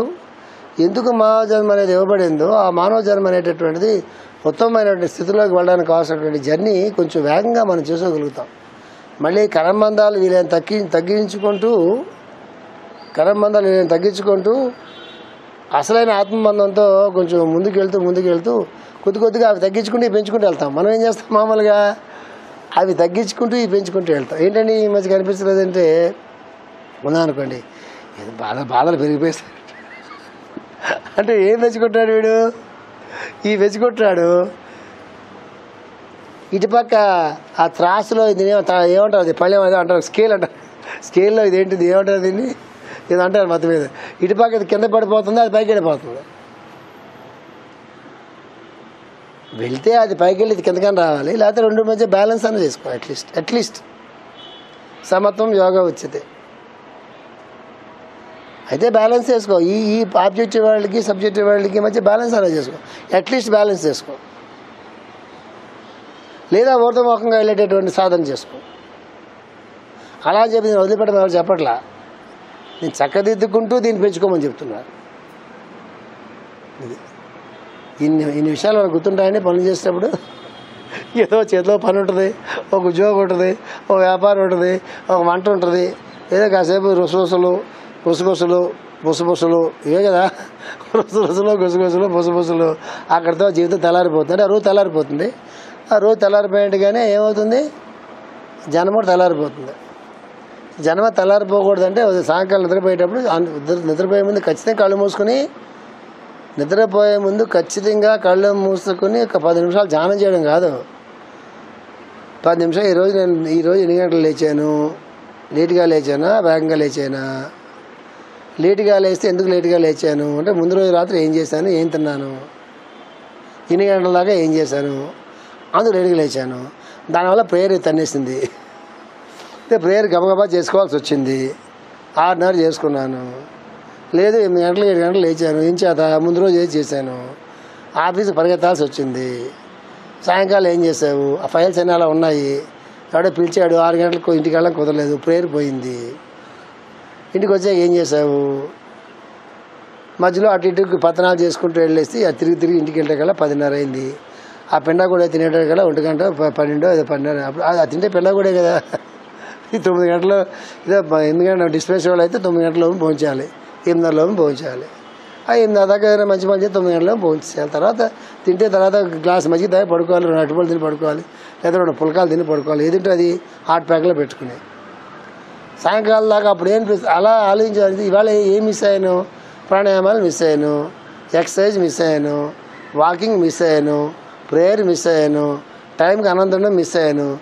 సాయంకాలం మీరు లెక్కలేసుకుంటే రోజు నేను ఒక 5 పేజీలు పుస్తకం చదివేదాన్ని, ఇవాళ మిస్ అయ్యాను. ఎందుకంటే మా చెల్లో మా కూతురో కొడుకో ఎవడో ఒక సన్నాజు ఎవడో ఫోన్ చేసి ఉంటాడు ఎక్కడి నుంచో, ఆ ఫోన్లో ఏమైనా మంచి మాటలు ఉంటాయా, ఏం తిన్నావు, ఏం చేసావు, డాడీ బాగున్నాడా, మమ్మీ బాగుందా, ఇది బాగుందా, ఊరు బాగుందా, వాళ్ళు బాగున్నారా అంటే అమెరికా నుంచి గట్రా కాల్స్ వస్తే వాళ్ళు ఏదో కార్డు పెట్టి కాల్ చేస్తారు, ఆ కార్డు అంతా అయిపోవాలి వాళ్ళకి. ఈ రకరకాల దరిద్రాలు ఉంటాయి ప్రపంచంలో, అన్ని దరిద్రాలు ఉంటాయి. అమెరికా నుంచి కాలం మాడపోతే ప్రేయర్ పోయినా పర్లేదు, కానీ మాడపోతే కార్డు వేస్ట్ అయిపోతుంది వాళ్ళకి. ఎన్ని ఏడుస్తాయో అంటే అసలు జీవితానికి పనికొచ్చే కాకుండా దరిద్రం అంతా ఏడుస్తుంది అనమాట. దరిద్రం భావదారిద్ర్యం, సంకల్ప దారిద్ర్యం, సాధనా దారిద్ర్యం, ఎన్ని దద్దాలు ఏడుస్తాయి. లైఫ్ని ఈ టైంలో నేను ఫోన్లో మాట్లాడతా, ఈ టైంలో నేను ప్రేయర్ చేసుకుంటా, ఈ టైంలో ఈ పని చేస్తా, ఈ టైంలో నేను ఖచ్చితంగా భోజనం చేస్తా, మ్యాక్సిమం వీలైనంత వరకు ప్రోగ్రామ్ అంతా అట్లా సెటర్డే ప్రోగ్రామ్ డిస్టర్బ్ అవుతుంది. ఆ డిస్టర్బెన్స్ మన మైండ్కి రాదు. మనకంటూ ప్రోగ్రామ్ సెట్ చేసిన ఆ ప్రోగ్రామ్ ప్రకారం వెళ్ళిపోతున్నప్పుడు ఎమర్జెన్సీస్లో వీటిలో ప్రోగ్రామ్ డిస్టర్బ్ అయినా కూడా ఏమవుతుంది, 9 గంటలకు భోంచడానికి కుదరలేదు, 10:30 అయిపోయింది, వాడు భోంచాడు. ఆ రోజు ఒక గ్లాస్ మజ్జిగ తాగి బాగుంటాడు, ఒక గ్లాస్ పాలు తాగి బాగుంటాడు, మరి ఆకలి వేస్తుంటే ఏదో ఒక 2 అరటిపళ్ళు తిని బాగుంటాడు. ఆ 11 గంటలకు ఆనందం ఉండవు. తినైపోయిన ఆరోగ్యం పాడైపోదు. వాడికి ఒకరోజు తినపోయేటాడికి ఆరోగ్యం పాడైపోదు. 11 o'clock తింటే ఆరోగ్యం పాడవుతుంది. అది మనకు తెలియదు, వాడు తెలుస్తుంది. అది వాడు తెలుస్తుంది, మనకు తెలియదు. అది అందువల్ల చెప్తున్నారు మాస్టర్ గారు ఈ పేరాతో, ఇది ఆచరించుట మాండానికి సంబంధించినది కాక నియమింపబడటానికి పద్ధతికి సంబంధించినది. ఇನ್ನು మనస్సు దమించుట కాక మనస్సు ఆకర్షించబడటానికి జరగవలను. దీనికి బుద్ధి నుండి బయలుదేరిన నియమము కారణమవుతున్నది. యమం చెప్పాం కదా ఇందాక. యమం అంటే పంచేంద్రియాలని వాటిని యమించుకోవడం అని చెప్పాం కదా. నియమం ఎక్కడి నుంచి బయలుదేరాలని చెప్తున్నారు. దీనికి బుద్ధి నుండి బయలుదేరిన నియమము కారణమవుతున్నది. ఇది బుద్ధి నుంచి బయలుదేరాలి నియమం అనేది. యమం అనేది కర్మేంద్రియాలు, పంచేంద్రియాలు, మనసు నియమించబడడం నుంచి యమం అక్కడ. ఇది పతంజలి తాలూకు మొట్టమొదటి సూత్రం. రెండో సూత్రం నియమం చేశారా. ఆ యమం అనేటటువంటిది పూర్తిగా ప్రాక్టీస్ చేసినటువంటి వాడికి నియమం అనేది ఎక్కడి నుంచి వస్తుంది, బుద్ధి నుంచి బయలుదేరిన నియమము కారణమవుతున్నది అని చెప్పారు మాస్టర్ గారు. వచ్చే వారం చెప్పుకుందాం.